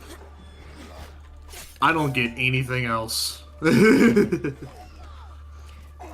Question: Women over 30 or over, do they really get shamed not being married? Yes. There is actually a phrase that's very infamous in Japan called "people don't want cake after Christmas," and it's basically like, That's yeah, wild. you can have cake after Christmas Day and even up into the New Year, but come January 1st, people don't want that Christmas cake anymore.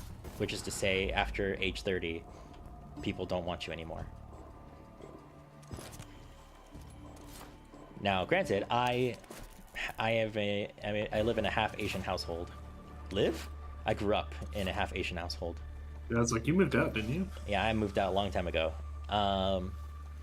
But I get shamed for being single now actually I got shamed when I turned 23. So, and given that I'm still single, I still get shamed. So, Yeah, but I mean, the dating scene here is just. well, I haven't even abysmal. tried, so that's on me. I've been talking about it with a couple friends, so I'm definitely gonna start actually putting in some effort in the coming weeks here, so I can at least get an idea for myself, like, how is the scene? Can I find someone? And if I can't, hey, thinking about moving to Japan.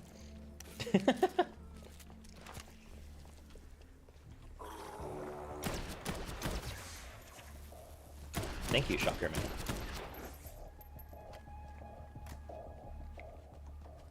Oh, That's not the right. so Gio, you know that Craig really likes the Yeah. SH Figure Arts line, right? Yeah. We actually found a Tamashi Nations SH Figure Arts store. Okay. And, on paper, it's just like, oh, cool, you found a dedicated store, you got to see all kinds of figures. Yeah, it was cool. But they had a demo for one of their upcoming prototypes. Oh shit. Now, they have a smaller line for Gundam called the Metal Build series, where the SH Figure Arts are redesigned to support a metal frame. And they're fire. Like, the way they reflect light, the new posability you unlock from using stronger, more durable materials, it's great. Better not cross my plate. That's so cool. But the issue with the Metal Build line is that it's all for Gundam. So if you're a fan of anything else, you're not really getting anything out of it, right? Yeah.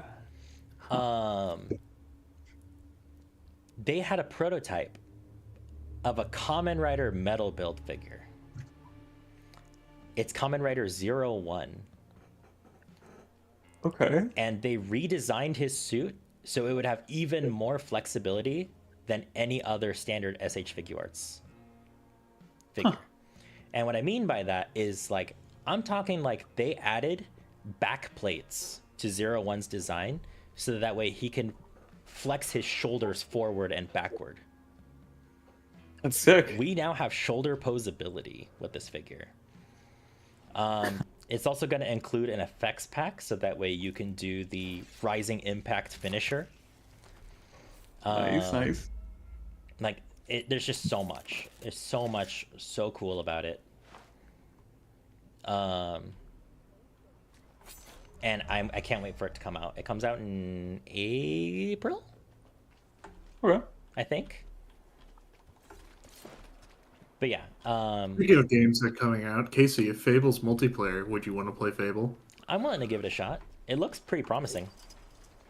It's one of my favorite game series. Yeah, depending on the price Actually, it point, might be my favorite game series. depending on the price point, though, I do kind of want to pick up Forza Horizon 6 because it's Well, set in Fable Japan. doesn't come out until third quarter. Oh, okay, then I'll probably be fine by then. But Yeah, it's like, we Forza got Horizon a 6 lot- is set in Japan, and it has the 8.6, the Toyota 8.6 from Initial D. I kind of want to play that game. Why did I pick that up?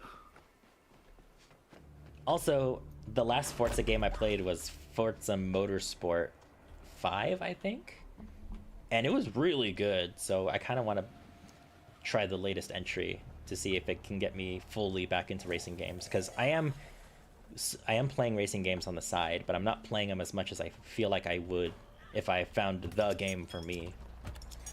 Because right now, the only racing games I have installed on my computer are Break Arts, which is a mecha racing game, and Dirt Rally 2.0, which is a rally simulator. And I'm not gonna lie, guys, racing on dirt is hard. It is very hard. I think the car ends up costing more to salvage than it does to buy the car initially by the time I'm done racing. Casey, I don't know if you're aware, but I think the CDC kind of failed. It does look like they didn't do a great job here. Autophage. So that's what they call it. Delicioso. I'm excited for Fable. Yeah. Honestly, when I first heard of Fable 3 getting announced, I wasn't interested. Fable 4. Oh, Fable 4. I'm sorry. When the initial announcement came out, I wasn't excited because Fable's reputation is kind of all over the place, and that's just because people have different preferences, obviously. But also Peter Molyneux promises the world every single time, which is not great. But also, they just didn't show anything. It's like, how am I supposed to be excited for a game if you don't show anything? But yeah. Now that they recently shown some gameplay, I'm kind of interested, you know? I'm a person who likes monitoring the industry because what it does and what comes out based on the conditions is always fascinating. So I'm honestly rooting for Fable to succeed because it's a franchise that people do love. It just hasn't had a new release in ages. No, like the last one was Fable 3, which I love the story of Fable 3, but I will agree the gameplay was kind of lacking. To rank the Fable games, Fable 1's my favorite. Like it's the best. All around, the story's fantastic, the gameplay's really fun, hands down. Fable 3 has really good story. The gameplay's broken, to say the least.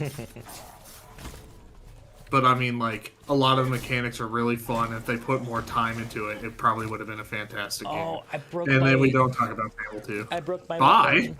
I broke my weapon. No. Yeah, I don't know where there's a crafting bench here, because I need one. Makes sense. I hope it's good. Yeah, I hope it's good too. I honestly... We're in a really interesting age where games... The game industry is terrible right now. But the games customers are getting better and better again, which is great because the 8th generation was terrible. Yeah, like... And hey, Division 3 is in full production now, along with Division Resurgence, which is the mobile game. And they're going to release a new game mode for Division 2 that is essentially an extraction shooter based on the original winter extraction shooter from Division 1. So, I mean, I'm also getting served. I'm not gonna lie, I'm tired of extraction shooters. I know they're crazy popular. I actually haven't played enough extraction shooters. The only two I've played are Into the Radius and Arena Breakout Infinite, I think is what it was called. It's a genre I know I would like it if I could find the type of game that really caters to me. And so far, the only one that really caters to me is Into the Radius 2. But the issue is it's really hard to stream with my setup. And it's even harder to keep a consistent frame rate depending on what method I choose to stream with. Because if I use my camera full body capture, a lot of CPU is being used to, you know, render my VTuber model.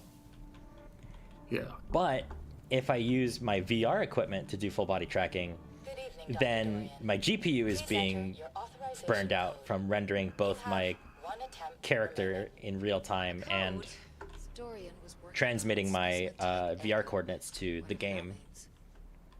Not this one. So I need to figure out a way to improve my setup, which I think a processor is going to basically get me there. Yeah, I just got a new processor. I need to Sure. It'd be a lot easier if you could speak. figure out my heat problem. And I think once I figured that out, I'm golden. And honestly, it might just be, hey, Oh, buy so a newer Echo heat. uses Screamers. Maybe some new fans. Yeah. Examining one. Yeah. Now, where's Dorian? Should be around here somewhere. Dorian's signature. Definitely the right bay. Search Bay 3. Yeah, we gotta find Dr. Deadass. R.I.P. I found him. Ripped into pieces. Unfortunately, he's a quarter of the man he used to be. Got his code. Dr. Deadass. Hello, Doc. You there? I got the blood sampler up and running. You should see a circular opening big enough to stick your arm into. Okay, yeah. So, stick your arm into it. This game is nostalgic to me. say, That's Coach. nice. Hey! Grab my arm! Just relax. It has to keep you steady so it can take the sample safely. Sure, this is real relaxing. Not now. Come on. A friend of mine wants to play Darktide, so I am gonna hop off. Alright, Have a good stream. make sure you put down those heretics. Will do, will do. Catch you later. Later. Have a good one. Or there worm-like things wriggling around in it. What? Kidding. We're good. I might extract some of your blood when I get back. Okay, I'm on my way. That's funny. I might extract some of your blood. See, my character said, "You're lucky we need this vial, because when we get back, I might be feeding it to you." Damn. Okay, Ruben. I'll head back. Whoa, not so fast. I still need the equipment to perform the analysis. It's called a blood drive. Looks like a laptop. Come on. Finally, a workbench. Hopefully that's Jesus a light Christ. HQ. Mind Send blowing. someone to retrieve it from the Dialogue in pyramid. process. You can't use the Lost workbench. How dare you? The lifeguard HQ? You are really making me work for this, Doc. Fine, I'll take a look. Here we go. Yeah, my hammer was getting quite rough too. What's the new one we Honestly, I got? thought I broke my weapon to the point where I couldn't use it anymore, like it was lost, but I No. had to repair it, thank God.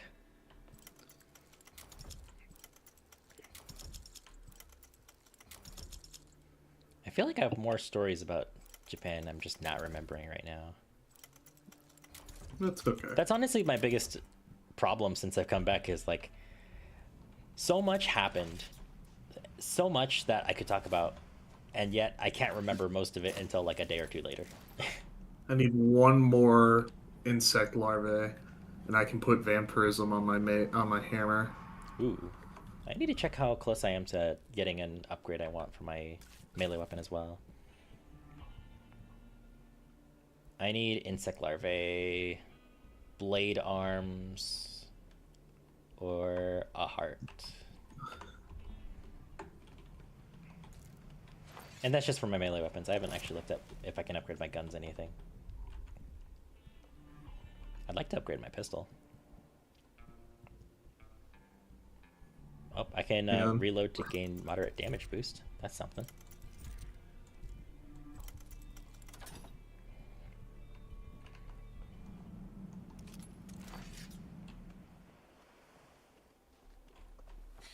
Doc, you're smiling, so it must be good news, right? So, myself and Dr. Myers checked your results. Oh, when I was in Japan, With the same conclusion. I saw posters everywhere for Arcanite's Enfield. Are you aware of that? game? Apparently, that's supposed to be really good. So I saw the posters, and it launched on the second to last day that I was there. So I was like, yeah, I'll give it a whirl. They may be able to Unfortunately, the Wi-Fi that the hotel provided us, So, wait till I while get out of here. serviceable, Oh, hello. was obviously not designed to download mobile games, additional data files, because it took me 2 days. We've already had to. What are you talking about? And when I finally got it done, I feel fine. I went through the tutorial, and I came to the conclusion that this is not a game that I would enjoy playing on my phone. So when I got back to the US, I downloaded the PC client and beat the tutorial one more time. And yeah, no, it's actually really, really interesting. But I do agree with, I think it was IGN's review I read while I was waiting for the PC client to download, which is to say that, like, if you like the idea of base management, then Enfield is definitely like a step up for the gacha game genre. But outside of that, it doesn't really do anything new with the gacha formula. It's still pretty much your standard AAA gacha game with open world melee action and party-based systems. But base building's cool, so I might sink more time into it and just kind of see if for sure it's a gacha game I want to keep up with, or if I'm gonna try other games. I love base building. I really do. I hate the you have to wait 3 days for this to complete. Like, I want to play the fucking game, especially if it's a game I'm paying money to play. So far, I again, I have not sunk a lot of time into this game yet, but most of the structures I build are built instantly. So at least you get used to, you know, how Well, like, works. even if it's like, okay, well, a late tier build is going to take up to an hour to build. You know? Oh, still not a fan of that. Well, no, I'm fine with that. Oh, okay. That's perfectly fine. But like, when I got back originally into Warcraft, it was Warlords of Draenor, and I loved that expansion because Thrall and Grom are my favorite Warcraft characters, just hands down. And the base building is really fun, especially on the Horde side. I thought it was so cool. And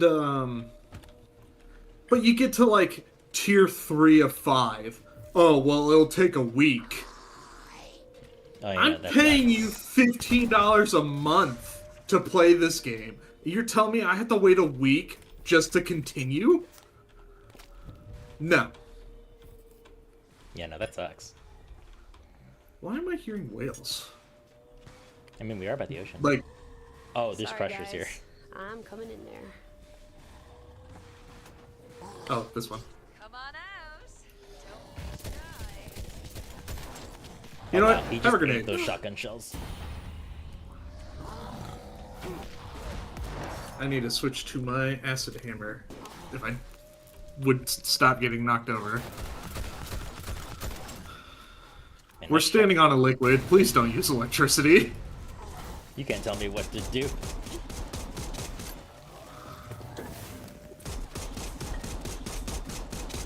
There we go. But yeah, I also got the PC clients for other gacha games that there's I'm other interested Smash. in or actively playing. Like I've had the PC client for Nikkei for a while now. Like Uma Musume. Wait a minute. Uma Musume, I'm actually not gonna download the PC client for. I played the game. I did like it. I enjoyed it, but it feels more like an actual video game than a gacha game to me. And I play gacha games because I can play for 20 to 30 minutes and put it down, and you can't really do that with Uma Musume. Oh, that sucks. It's just a preference thing. Enough with the whales already.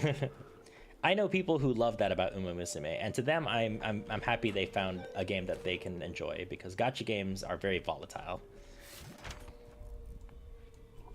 But I play Nikkei because I can put it down in like 20 minutes and say I do all my Finally. dailies. Upgrade melee impact modifier. Thank God. I'm also gonna try and see if I can get back into what were the other games I installed? I think it was Zen Zero. I did try Blue Archive. That might be something I might get back into as well. Ruben? There's no one Man, I don't remember the rest. Oh well, it's not important. Um, Probably not gonna stream those games. I but like the original Arknights. I like it a lot. that one's good actually. too, actually. Yeah. It's just, you know, I got tired of the gameplay loop. Just be careful. Well, it also doesn't help that It was locked you down, have to but roll Bundy gacha to get units you need to succeed.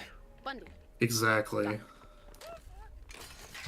Honestly, it's why I'm glad that Arknights was willing to make a brand new game that abandons that formula, because it makes it easier for people to get into the game. And Arknights does have an awesome aesthetic. Yeah.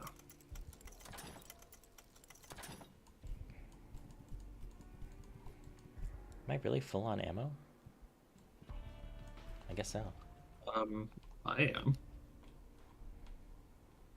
We did get a lot of ammo drops, I will say. Yeah, I just keep forgetting that you don't actually carry that much ammo in this game. No, you don't.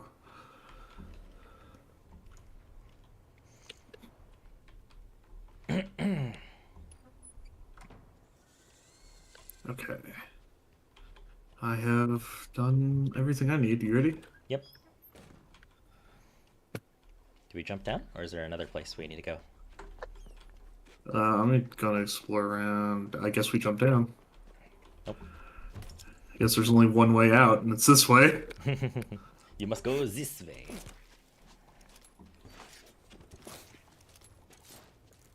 This fails, I'm tunneling out of LA. Ooh, hang on. Yeah. There's a thingy on this building. Oh, a fuse? Yeah. I see it. Where is it? There. Nope, that's not it. Where is it? It's apparently in the building. Oh. Nope, I didn't loot this. Whoops. Nope. Well. Aha! Here it is. Oh, sneaky. It's very. That's a lot of oil in here. That's traps. Oh God! Ah! Crazy. That's on me. My bad. All right. Curveball. Which is the one? Kim Bomb. Kim Bomb is the one that gets rid of I have fire. it. Oh, I hit you. That's okay. I hit the traps. There's more traps, Casey. I'm sorry. I'm sorry. So now we gotta wait for Kim Bomb. Is there maybe another water tank in here that we can use? Maybe. I'm not seeing any. Yeah, I think we broke the ones that were there. Damn. Well, my cooldown's almost up. Oh, Oh, there's one. fires. Oh, it was one right there, but it broke too. Any more traps? That zombie's alive. Yep. She was alive. Wait, zombie was alive is kind of a misnomer. Well, they are the living dead. Yeah, I guess so. Oh, small thing. At one point during the trip, I actually turned on the TV to watch the local news. And, there was some fun stuff being shown, sumo wrestling match. There was some guys who were shirtless and shooting... Do you want to go on top of the pier or below the pier first? Let's go below. But at one point, they actually showed an interesting story, which they used terminology that I'm familiar with, so I was actually able to understand most of what was being said. But they said that 2025 was actually the highest tourism that they had ever had in like the past 10 years. That's wild. Yeah, and it's not even close. Like they showed the graphs for profits from tourism for the past 10 years. And 2025 was head and shoulders over 2023 and 2024. And they actually interviewed some of the tourists. I think they were interviewing them in Asakusa. But they were like, what made you come to Japan? And they interviewed American tourists, Chinese tourists, Korean tourists. And the common sentiment was the yen is down. And it's a trip that we've always been interested in doing, so we decided to do it. And Japan's a beautiful country with a great culture. So yeah, that was kind of interesting. So I turned to Craig and I told him, hey, we're contributing to 2026 probably having an even higher tourist income rate. And I think that's actually what they said too, is they predict 2026 will be even higher than 2025. I'm sorry, but we don't have time to drag this out. So it'll be interesting to see how Japan evolves their laws and policies to cater to that market. Because they are passing a lot of laws to control that market or cater to them. This isn't playtime. Come on, swim away. Aubrey, what's happening? He's scared. Scamper, what's gotten into you? That was a weird scream.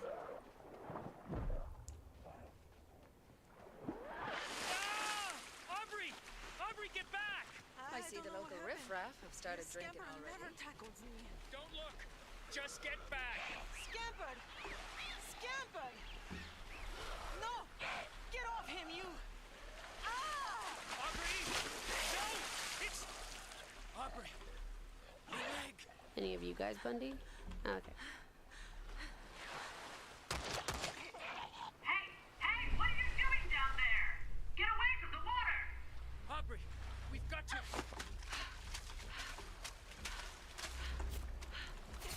We'll get her later. This way, come on! Aubrey! Aubrey! Rip.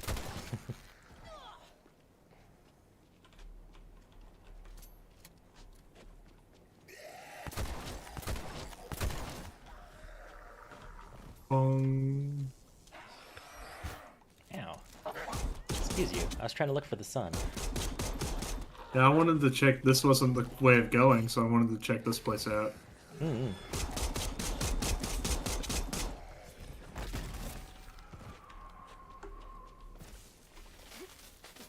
Ow. Yeah, there's a lot of downed wires everywhere. That's a safety hazard. Someone call OSHA. Yeah, someone call Ameren. I don't know who the people who supply electricity in California are. SRP? That's at least what we have in Arizona. Given that California shares our water supply, I mean, they probably share the same electric company. Possibly, because I mean, Ameren goes across several states too, and that's my water or my Electric service. electricity. Yeah. Hello.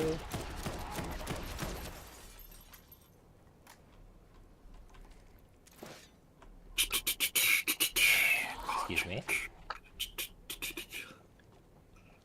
I don't think there's much actually not on the pier. It was worth checking, at least.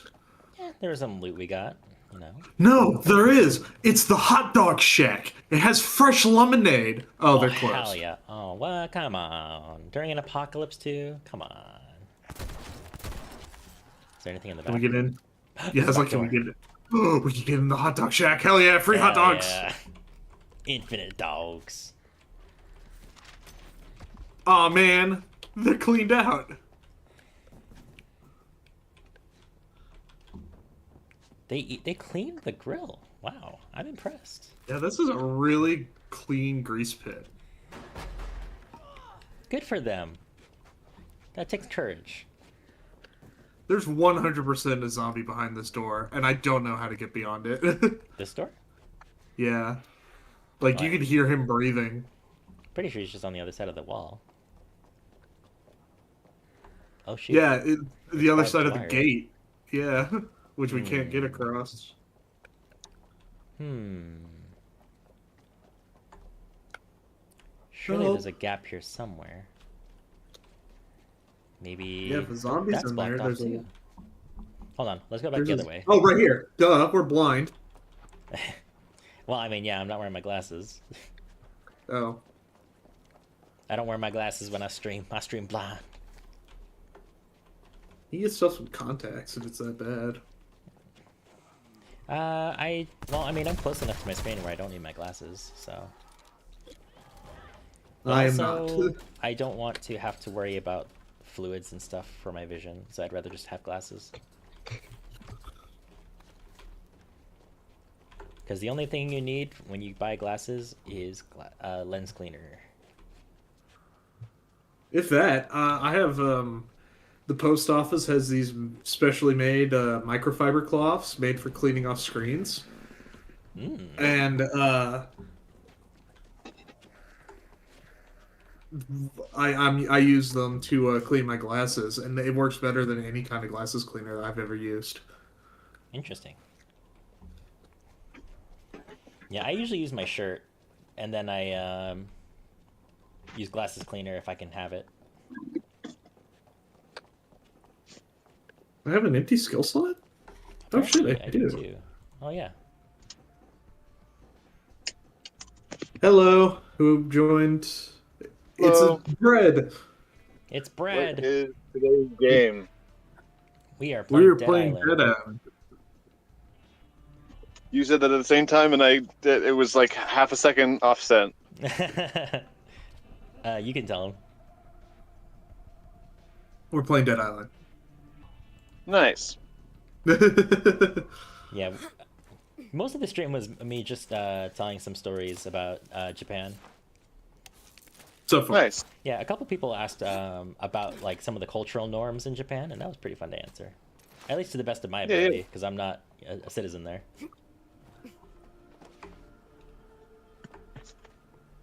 I was this morning. I was watching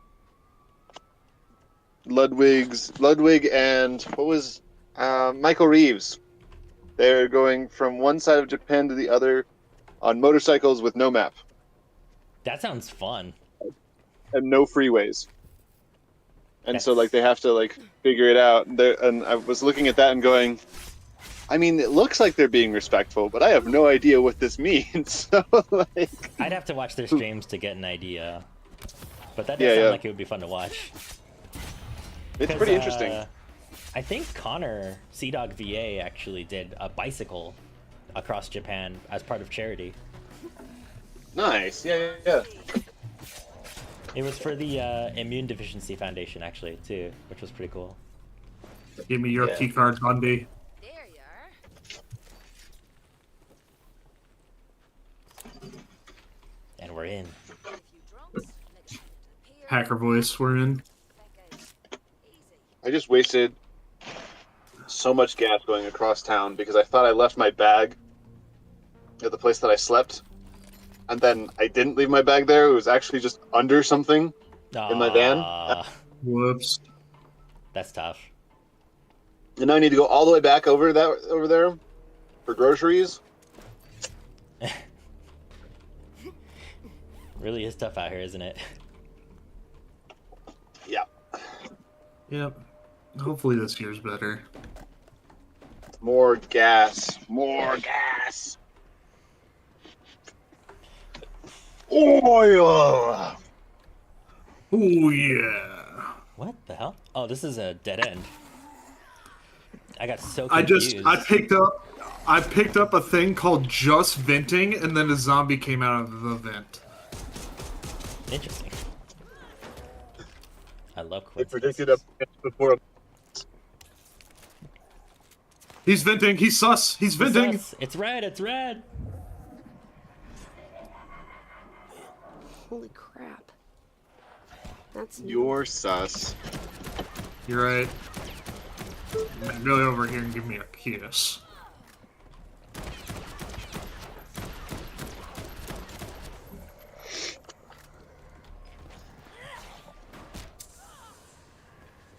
You kiss your dad on the mouth?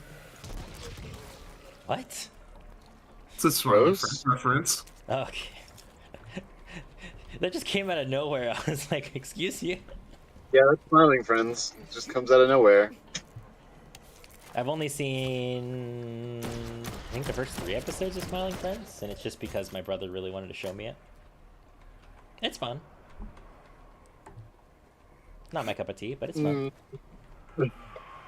I like Psycho Pebbles. He's funny. Oh, I suck.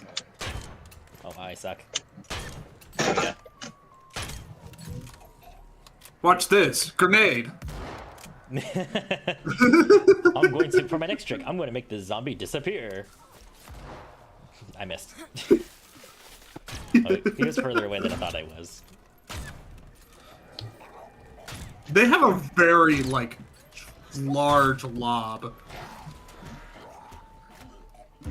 Like, I'm sitting here swinging a 10, 15-pound sledgehammer like it ain't shit, but I can't throw a grenade farther than 5 feet. Yes. Throwing is a very different skill set, apparently. Probably. I know I can't throw in real life, so.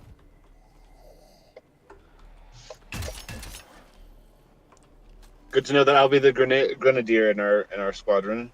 Yeah, please. Actually, do you have nades? I wish. I have a couple of smoke nades, but Ooh, yeah, I don't think they'll allow it. There's safer way around. yeah, that's not really for indoor use. Maybe Oh, you you're can get a talking about- noisemaker. Oh, we're talking about airsoft, sorry.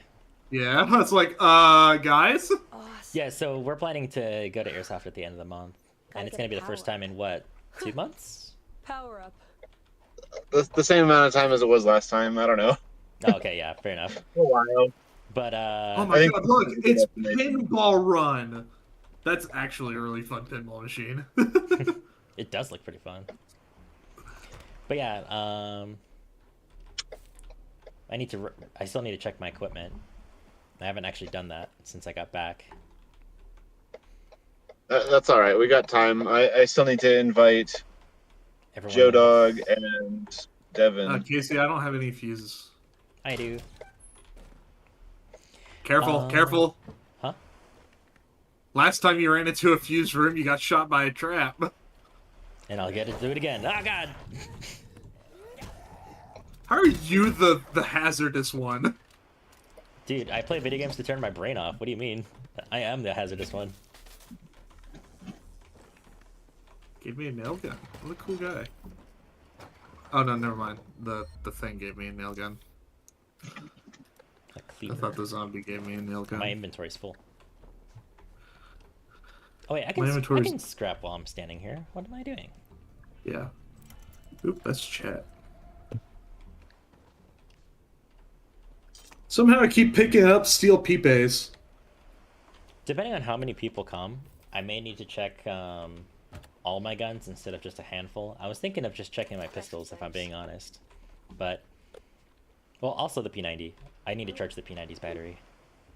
We can also do the like rentals. We can get rentals because none of my guns work. All I have is my handgun. Oh, really? Oh, yeah, that's right. Your P90 was busted last time, huh? Yeah, and What I'm was the not. issue with it? Do you I'm remember? not too worried about. What? Do you remember what was wrong with it? I don't remember what was wrong with it. The battery was fully charged, but it still couldn't launch at FPS. So that might be a motor issue. Probably. That's what I was thinking. Maybe And that's something that, maybe we can would make a be- pit stop at VIP and see if they're willing to do a spot check on the maintenance. As long as it doesn't cost any money. I can't afford to buy anything new right now for Airsoft. No, that's totally fair. Otherwise, I would have already bought me a new one because, well, like it can be repaired. Yes, I'm just ready for a new P90. Honestly, I want to get one that's mil-sim ready, or at the very least, get like a new gun. I want to get either because the rifle that I have is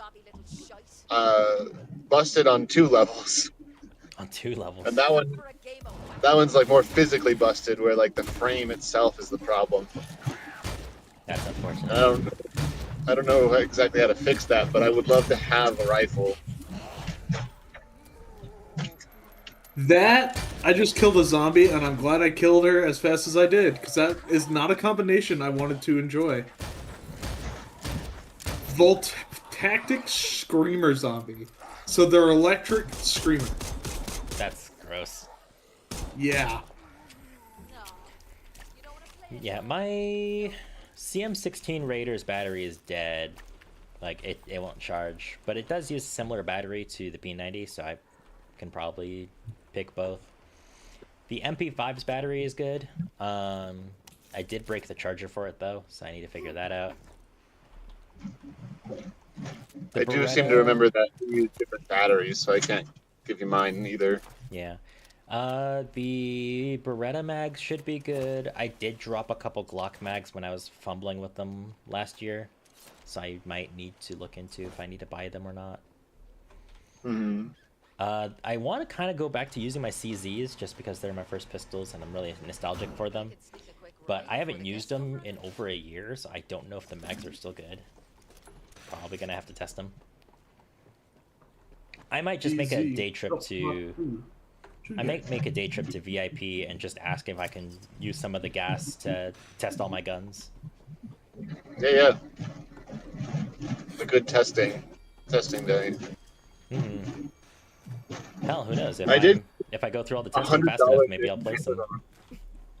What? I just said, like, who knows? Maybe if I go through the testing fast enough, I'll just play around too. Sure, yeah. I did get like $100 in Amazon gift cards, so maybe I'll do something with those, I guess. See, that's something I need to do. I need to find like a side job or something that I can just like work every once in a while and get a couple bucks, couple $100. Maybe you can do commission work? On what? Video editing? I guess. Just make a Fiverr account and just say I do video editing services. There's also, in the fall, there's football officiating. I know it's football, but like it's a side gig and it doesn't require a whole lot of training to get into. Yeah. Moberly would probably be easy to do. But There's also if you're willing to use your car for work, there's also, you know, door dashing, Uber Eats, and whatnot. I tried doing DoorDash. I'm not doing Uber. Okay. Yeah, no. But that's fair. There's too many people in Moberly that do DoorDash. Ah, it's a very competitive market then. Yeah. Well, because a lot of them want to do it as their job. Oh, like a career thing. Yes. Like, Wow. that's all they want to do. Because they can get away with it. I was gonna say that's something that in a small place like that, Did I piss off the that would be it'd be okay to do if you do it exactly one way. Yeah. And that one way involves only so many door dashers. Like, I'd have to go to Colombia, and fuck that.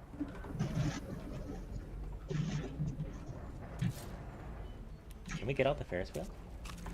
Oh, we're supposed to get on the Ferris Yeah. wheel. We're supposed to get on the Ferris wheel. Safety lock. I'll need to stop it first.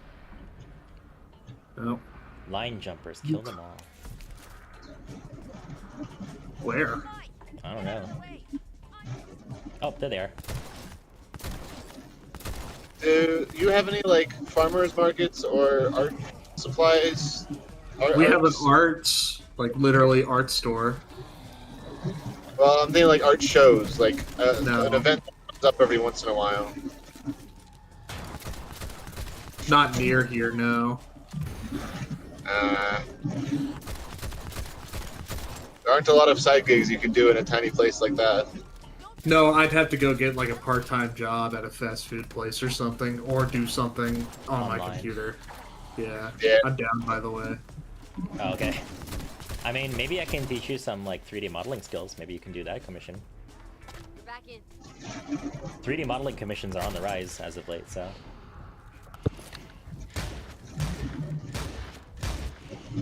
I won't say that. I won't lie to you and say you can make professional grade 3D models, but I can teach you enough to get you started.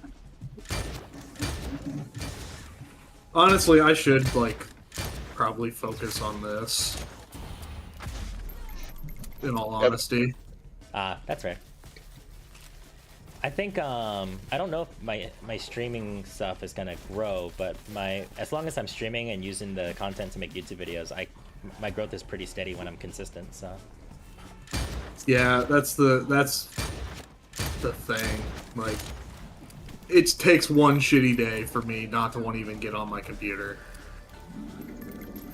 And those have figure out how to been get past very it. common. Yeah. Ow. Maybe doing some. I know that some people go to like the gym before they start doing any computer work. Maybe that's something that you can try. I do have a gym membership, so. Yeah, maybe start with that. Some sort of blending activity, yeah. I'm actually gonna get Alright, myself a Michael. gym membership once I get my next paycheck. Yeah, I got a year membership to the local rec center there in Centralia for like $180.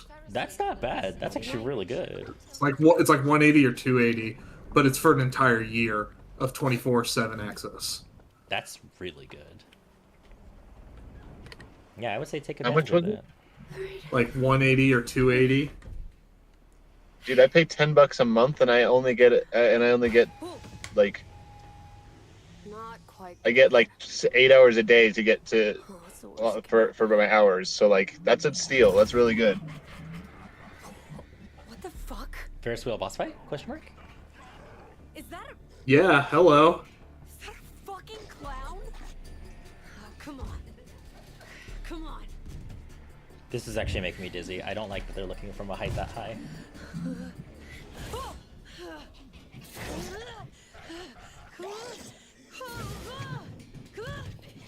The hard part of vertical boss fights, motion sickness. Yeah, I'm feeling it pretty bad right now. Not gonna lie. No climbing. Can you not read?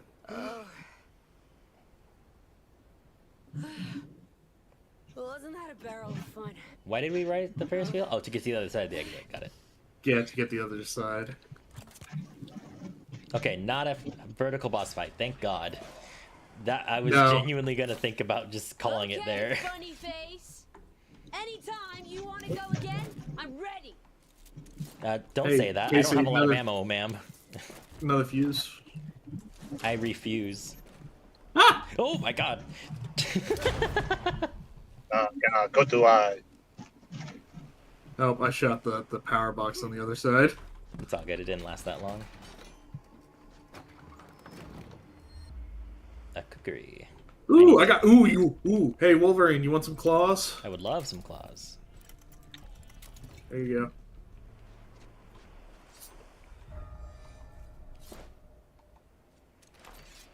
Wrong weapon. Uh-oh, where'd that go? Is the one in your inventory?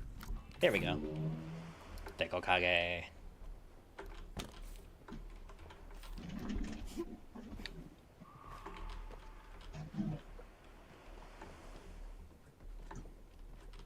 Can we climb this? Ah.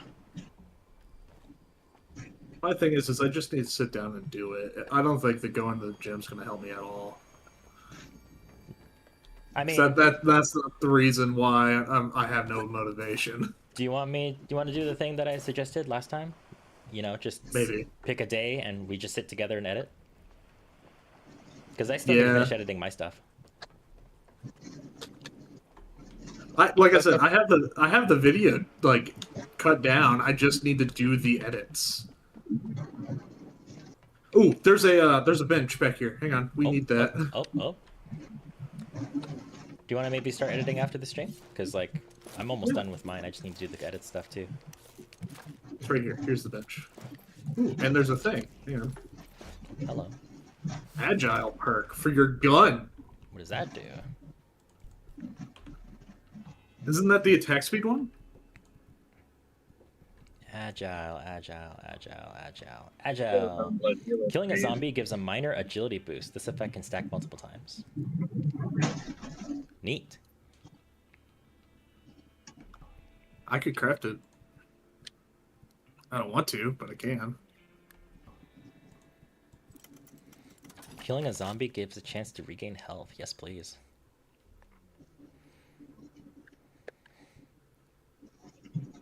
Killing a zombie has a chance to regain health? Which one's that? Where did it go? Leech is Vampire. damaging. Vampire. That sounds suspiciously like armor on kill. If I had the know-how and setup to take that opportunity, I would, lol. Yeah. I get you, man. That's my greatest strength is like I'm a very fast learner. It's just taking the time. I'm poor. I can't upgrade the Tekokage because I'm poor. That's my greatest weakness. I'm poor. Just kidding. Yeah, I'm poor too. It's Got okay. much worse things than that going on. There's no storage locker anywhere, is there? No, we'd have to go all the way back to the safe house. Let me scrap this so I can pick up that other weapon. Wait, why did I stop here? Muscle memory. I'm using so much extra gas today.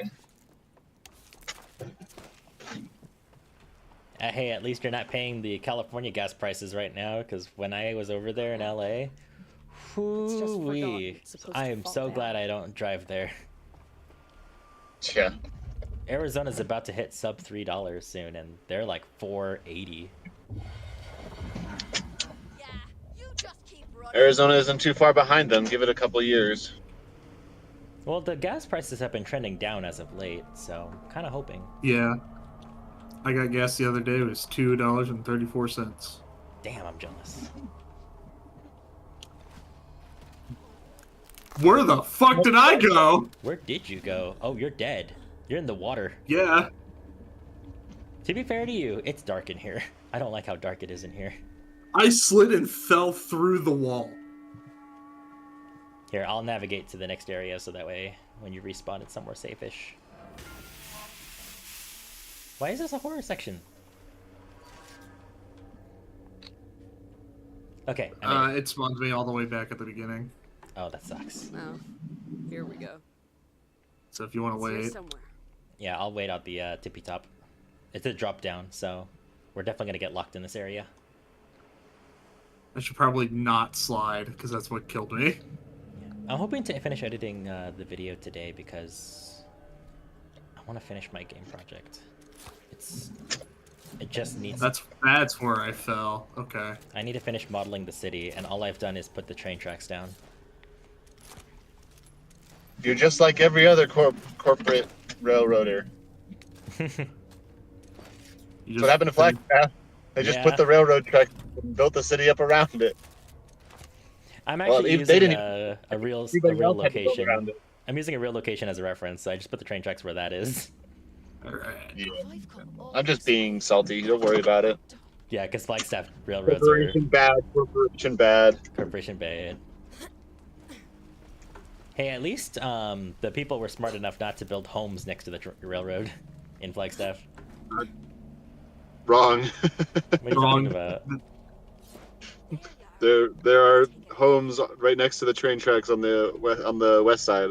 Oh, west side. Yeah, I haven't been to the west side of Flagstaff. I've only been in downtown.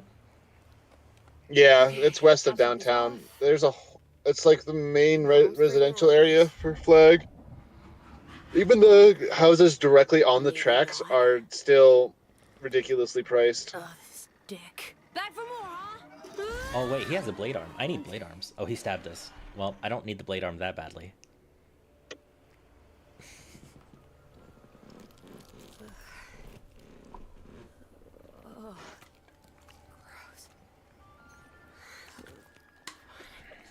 I hope this cutscene's long. I need to refill my water. Motherfucker! Can I not have him this close to our face? Get off me! I love how we've killed countless zombies infinitely stronger than this asshole, and this asshole's done the most damage to us. Oh my god, get off of me!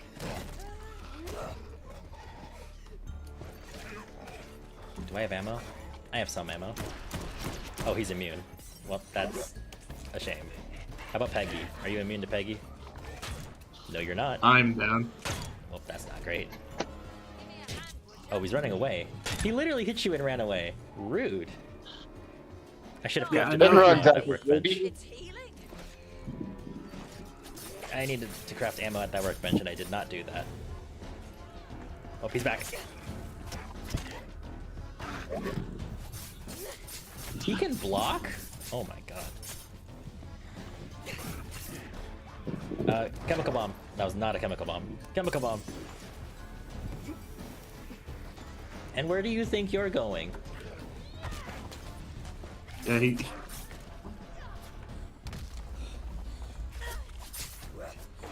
Don't forget your V ability.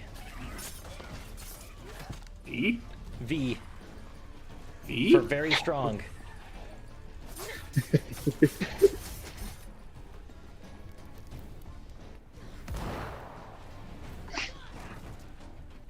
I'm trying to stun him, oh but my god, he just hit me pretty his badly. Wait, stun Fury. bars, I have Fury. dude.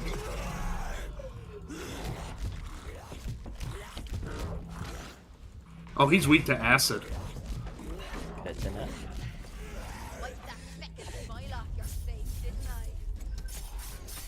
Oh, new cards. New cards. Yep, new card. And a slot. Hell yeah. What's the Hell new yeah. card? I have 3 new cards. Overhead smash attacks get major damage boost and force and also build fury. Ooh. See, mine's Fury mode, your when I melee enrage, modes. I explode. I'm going to choose to ignite zombies when I'm in fury mode. That sounds pretty great.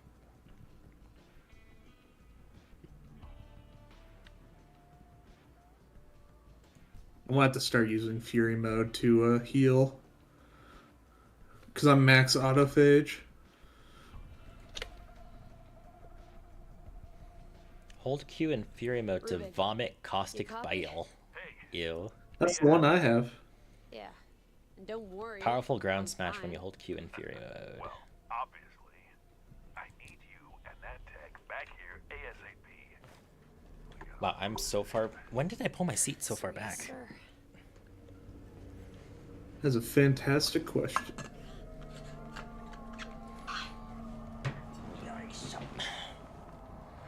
Let me drink a little bit of my water. In about half hour, you want to call it? Sure. I still need to eat my pizza. It's probably cold now. How the hell do we get back? Hmm. I don't even remember how we Do you got guys here. like have a time limit to say, hey, this is when the stream ends, or is that not how that works? We go by vibes. Yeah. There are people who go by schedules because it allows them to formulate like a structure for their content. Oh, this way. But we have no plans. We just go, let's stream this game and make some fun out of it.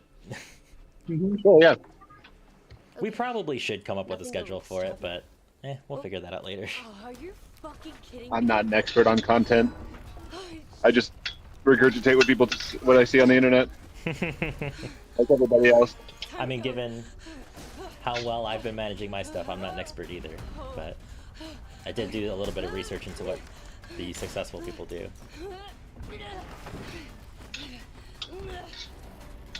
What they do now, or what they did when they were getting successful? Both. I see. Okay. Because, like, let's say you want to do YouTube content. Badger has completely changed his approach from early days to now. For sure. Yeah. Because he used to do tutorial content for Battlefield. Oh wow, we got... Yeah, that didn't work out for him very well.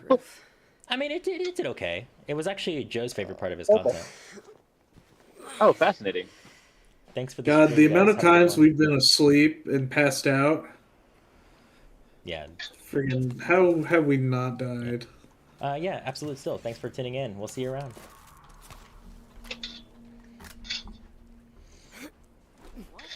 But yeah, Badger went from tutorial content to tutorial content for Siege, and now he's just a variety content creator, just talking about whatever games he likes. Entertainment this week, and then now move to entertainment for whatever.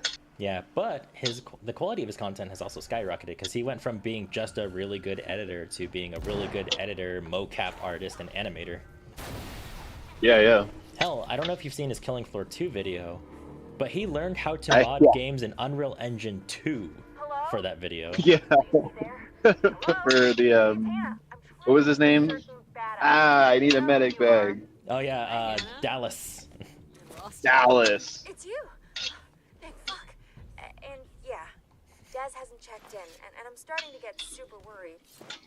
Yeah, I did try to learn modding at one point, and I ended up making a few mods for Left 4 Dead, but Oh my god, it's the your modding- favorite. Modding scene's not for me. It is my favorite. Amanda. Likes to play with volatile chemicals. I still want to learn how to mod Minecraft. I would love to mod Minecraft. Mm-hmm. I'll run over there and take a look. Look up here. Hey, hey, hey! JavaScript is hard, but it's worth it. Get over here! I wonder if boot.dev has a course on it, because boot.dev apparently is like the new cool way to learn scripting. The new cool way. I'm so happy I you're here, mean, bestie. Because learning programming is not very fun, I may have so might as well make it fun, right? stuck up here when a recording Sure, went yeah. bad, and I may totally, absolutely I also plan on taking a class in college, but I don't know. That'd probably be more fun to do it over boot dev. Yeah, boot dev makes it like an RPG learning progression. So. Oh, fascinating. Sourdough or potato bread? Sourdough. John, what's your vote? That's sourdough. I don't like either, but sourdough's usually better. Okay. I appreciate your guys' input, but I picked potato bread. Pardon me. Fair enough. I like both. It's just sourdough. When I think of toast, I prefer sourdough. Yeah. My thing is I usually get 2 different kinds of bread, one for PB&J and one for sandwiches. And potato bread is better for PB&J in emergencies. And I also have had sourdough a lot recently, so. No, if you had it a lot, then yeah, you deserve to switch it up a little bit. Yeah. Because sourdough is good. Like, it is really good, but it's not, like, have it every day good. I wish that I could justify eating milk bread every day, but milk bread. A, it's not good for you, and B, it is very expensive. What is milk bread? It's very popular, like, Japanese bread, but it's super soft, super thick, but it's so tasty. It tastes like cream. So tasty. I love it, but it's so expensive. I had some when I was in Japan, and I've had some here in Arizona as well, and they're both great, but again, it's so expensive. And really, really, really bad for you. Really bad for you. Well, I mean, most bread has sugar in it. Yeah. How much worse can it get?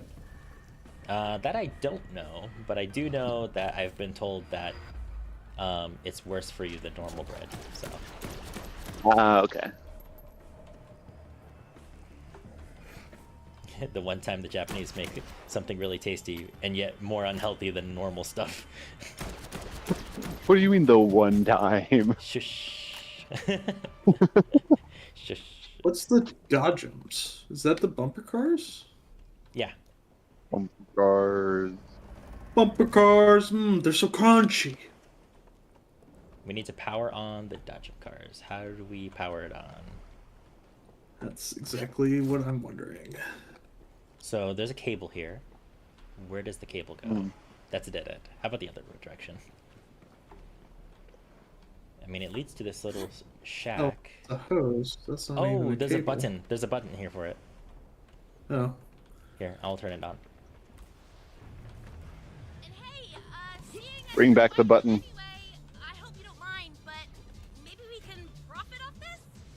Styles, is this another video? Is this another video?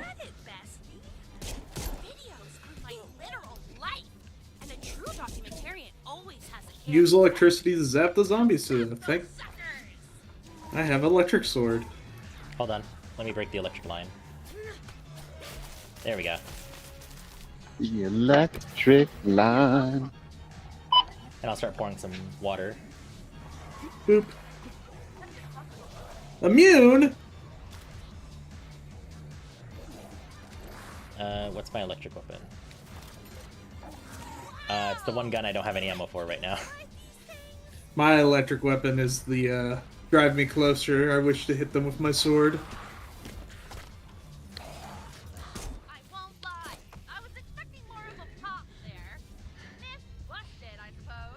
There we go. Got some lightning going. I literally just unplugged and replugged the cable.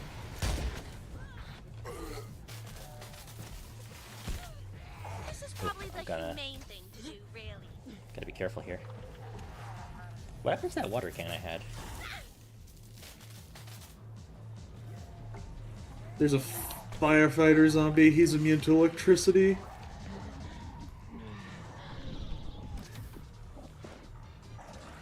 Oh, Electric Man. Shock him. Got him.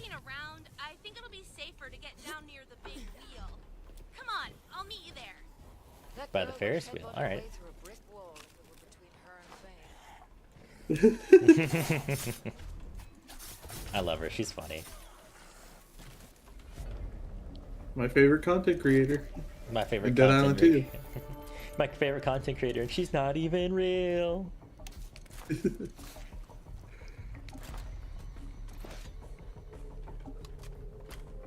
Man, I really need to craft more ammo. I'm running low on everything. Ooh, sir, you have ammo next to you. Don't mind if I do.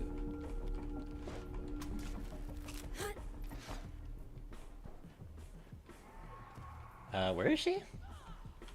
Near the Ferris wheel somewhere.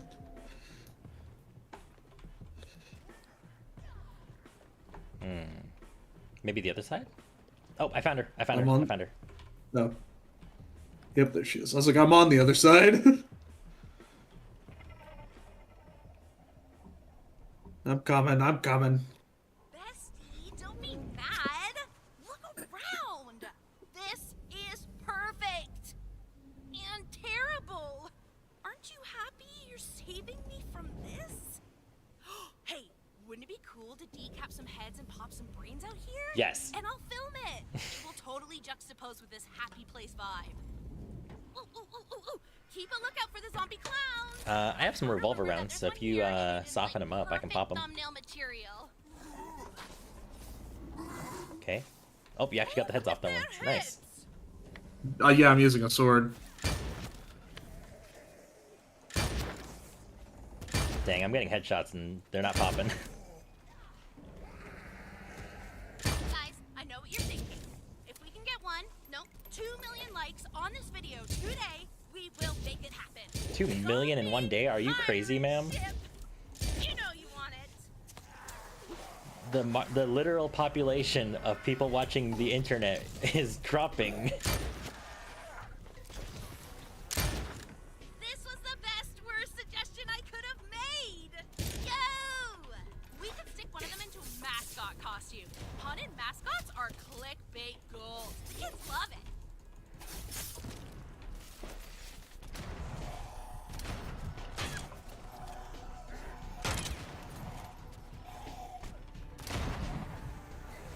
Oh god.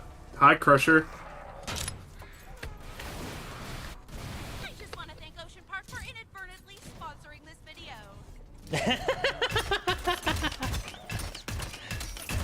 That's great.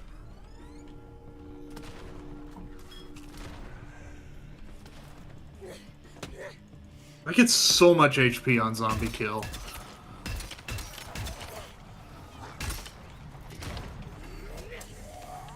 Are you winning, bestie? Are you winning, son?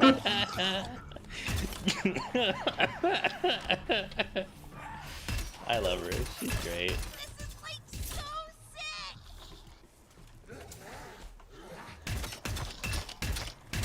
Parasocial relationships be like.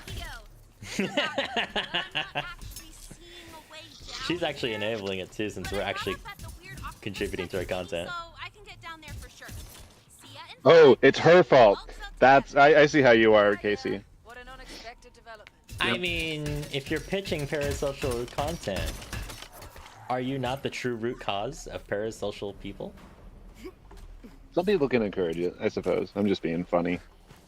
Yeah. To the wreck. In fact, I'm sure there are plenty of content creators out there who actually like actively encourage Oh, there's a whole market the for it. parasocial. There's a whole market for it. I think mean, that's actually judging by your maid cafe story, I'm sure there's plenty.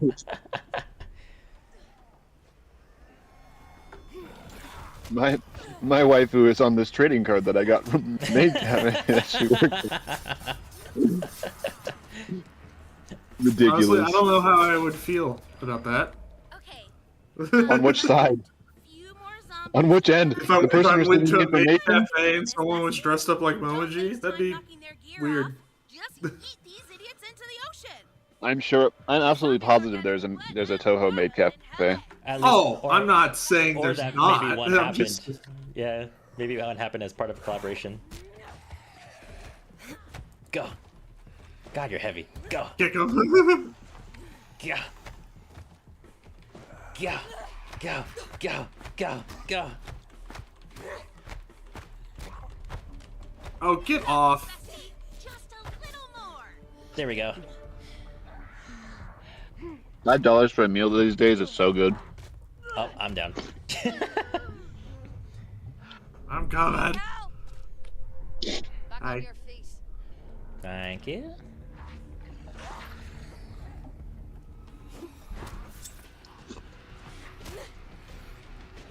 Do you guys remember a time when you would go out as a family and it would be $5 a person?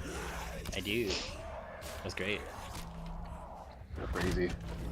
What's a family? It's an F word.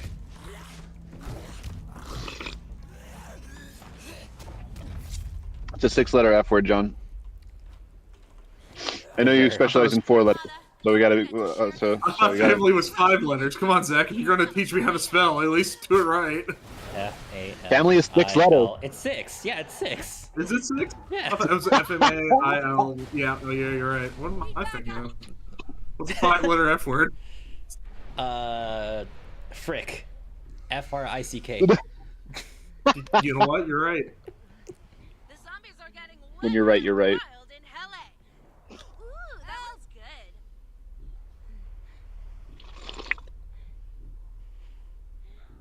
I had to kill Insane. some zombies to kill. I'll be honest, I was a little worried that I was the only one who remembered. Oh, Casey, why didn't you say anything? Sorry, I thought you were busy. Sorry, you were saying, Bread? You're good. I remember I was a little worried that I was the only one who remembered $5 meals. But now I'm even more worried because that means that in our lifetimes the economy has doubled, or the inflation has doubled. Yeah. The price of a It meal. has more than doubled in our lifetimes. I hate to say that, Zach, but it has. Yeah, I mean, right. Insane. Totally worrisome. I remember when $40 games were considered expensive. I remember, not price-wise, but I remember when games being 40 gigabytes was unheard of. Oh, yeah. I remember people posting One in more. forums when Doom Eternal announced it was 60 gigabytes. They were like, oh, thank God. I thought it was going to be 100. And it's like, damn, this is where we are now, huh? Right. Granted, that's also like being an Atari fan from like the 80s and being like, damn, I remember when games were 5 megabytes. Yeah. I also remember, I remember when it was when worth renting a game than buying it outright.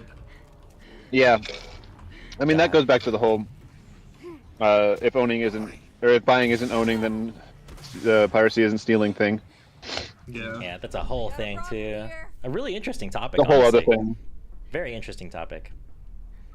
I mean, it's not something that I've been on since I first started on online gaming. When I read Steam's terms of service for the first time, I was like, this sucks. Why does anybody agree to this? John.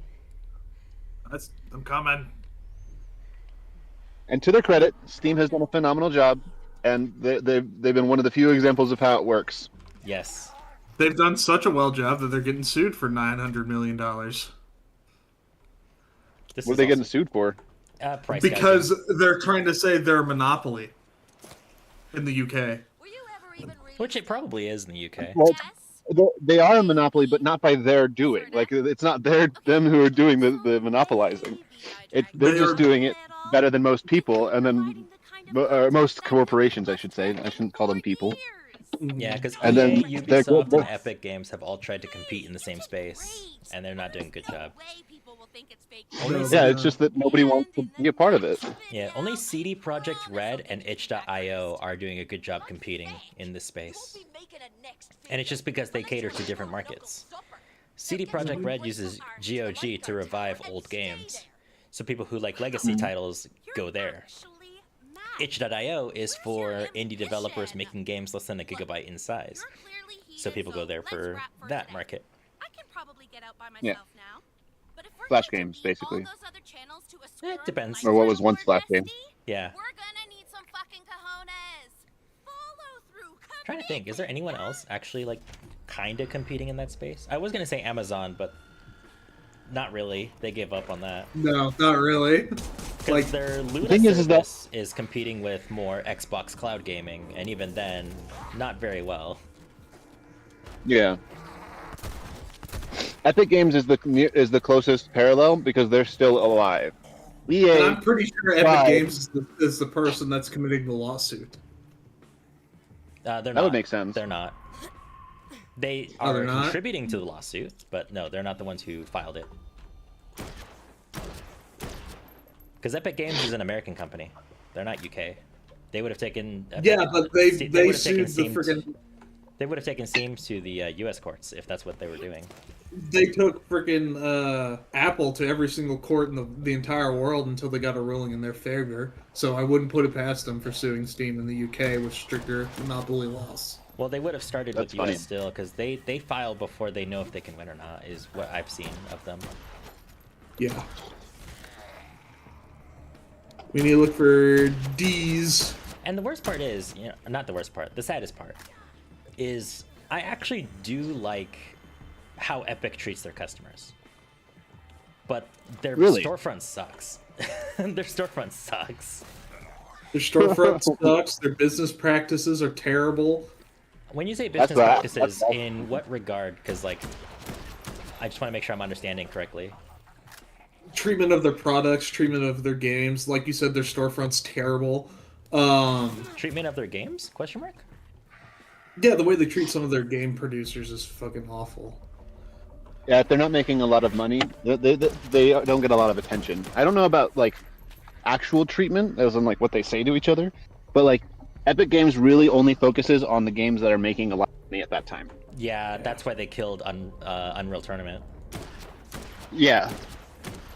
Yeah. They've killed a lot of games where it could have been great if they had just been a little more patient, and it could have been like it would have been a good game, but it wouldn't have been a moneymaker if they had been more patient. But they weren't patient because it wasn't making enough money, which is the same thing that happened to EA and whatever their silly service was that ruined Anthem. EA Play? Because that's... No, before that. Oh, shoot, what was it I'm called? gonna go down. When I say I like some of Epic's practices, the Epic Games Store actually gives developers more of the money than Steam does. Okay, fantastic. Okay. They have the, as everyone knows, the free games per month kind of thing, which is actually really cool, regardless of what titles are on there. It's the fact that you can get any game. Yeah, agreed. That's pretty great. They have creator codes, so if you're an affiliate with Epic, you get commission pay for promoting games on the storefront or just people using your discount code. Nice. Like Badger makes a lot of money from people using Epic Games discount codes on Fortnite, for example. I on Fortnite. That's so funny. Yeah. And the fact that they're willing to do that in the first place is cool, because partnering with content creators is still a relatively new business phenomenon. And people are still figuring out how to best take advantage of that. I hate saying it that way, but that's what it is. Yeah. It hasn't become super profitable yet, so it's hard. It's not a widespread practice, yeah. And it also just depends on, you know, the niche that you're trying to market to. And that's what most companies are struggling with. You know, like skincare companies partnering with gaming YouTubers. Like, I'm sorry, you're not going to see a large return on that investment, guys. No. But yeah, the fact that Epic has those kinds of services available is pretty great. And regardless of how they treat the wider gaming industry, when they choose to support a game, the fans of that game are treated pretty well, content-wise. Gears of War was supported very well during its peak. Everyone knows how Fortnite's doing, so I don't need to comment on that. And when Unreal Tournament was, you know, first launched, they launched mod support tools, so that way the modders can keep the game alive. I would not count Unreal Tournament on launch because that was before Epic Games became like a gaming storefront. That was before Fortnite became huge and before they really put their efforts into the store itself. That's fair. Because Epic Games didn't start doing anything until Fortnite became huge. Yeah. I mean, on the wider gaming storefront side, yeah, I agree.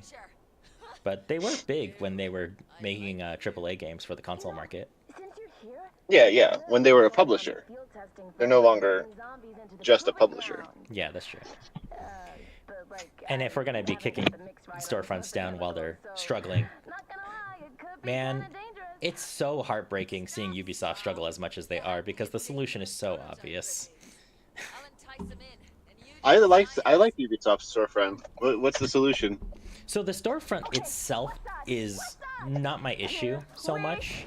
Like, yeah, I think the storefront is fine. It's serviceable. It's actually better than Epic's, and that's a good bar to clear. Interesting. But it's all Ubisoft. It's only Ubisoft games. Okay. And Ubisoft as a company has been struggling for a good while now because they have poor leadership. And as it got revealed somewhat recently, they had the same small creative team lead every project, which is why Ubisoft games became homogenized over the past decade and a half. Because they're run by the same people.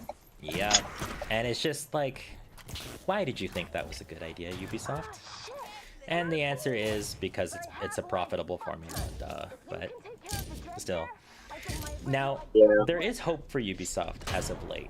I don't know if you guys keep up with the news on that front, but Ubisoft... I don't keep up with news. That's fair. So Ubisoft... All I know is what people tell me. Ubisoft made an announcement that they are selling part of the company shares to Tencent, which on paper is already like, ew. But they did do something smart. They separated Ubisoft as a company into two businesses. So business one is going to house all their major IPs. So Far Cry, Assassin's Creed, all that fun jazz. While the other house has some of their lesser IPs and can act more independently. And the leadership that's been steering the company on a downward spiral is only going to be in charge of one of those.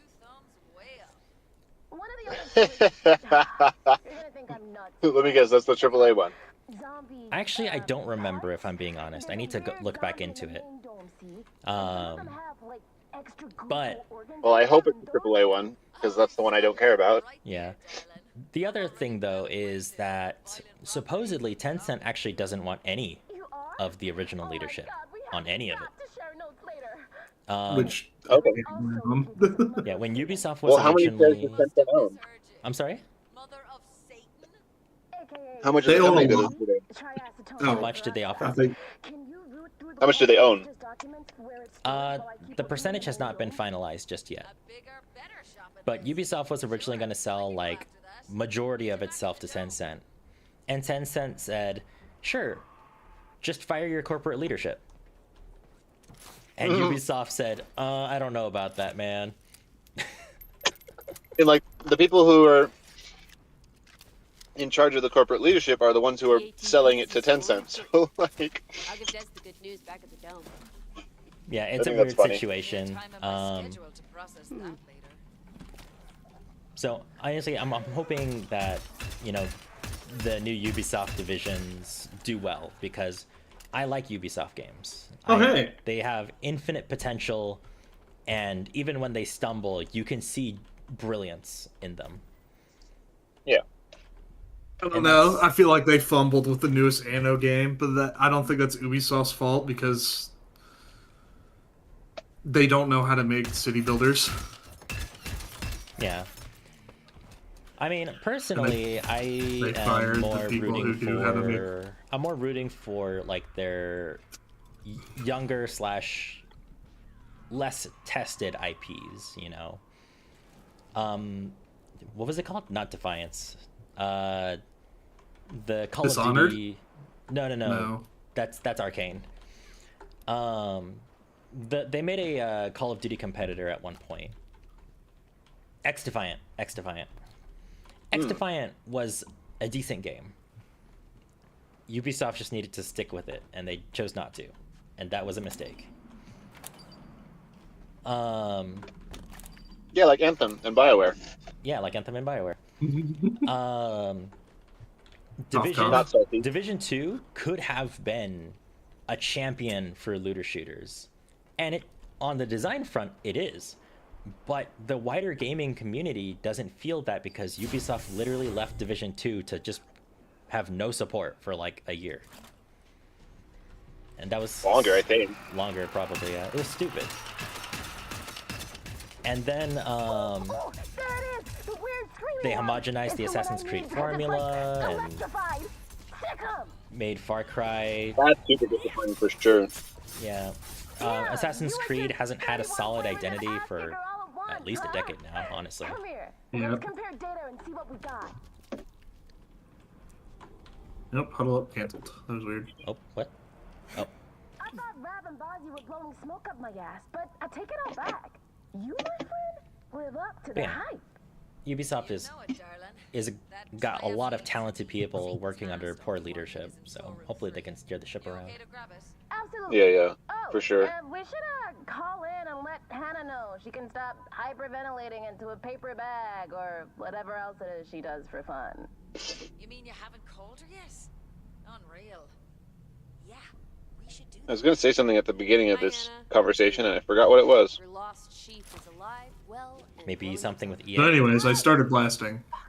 I thought the radio silence meant It was something to do with how cheap it was to eat a while ago, which is like super far back, I know, but that was what I was starting on. Yeah. Yeah. You mentioned feeding a family for $5 each. Was the thing of the $5 a past. person. I don't remember. It's gone. Maybe it'll come back. No way, Hannah. Maybe. You're parting ways with the Mystery Apocalypse goodie box? Oh boy, the Mystery Apocalypse goodie box code. Hell yeah. Oh, it was on John's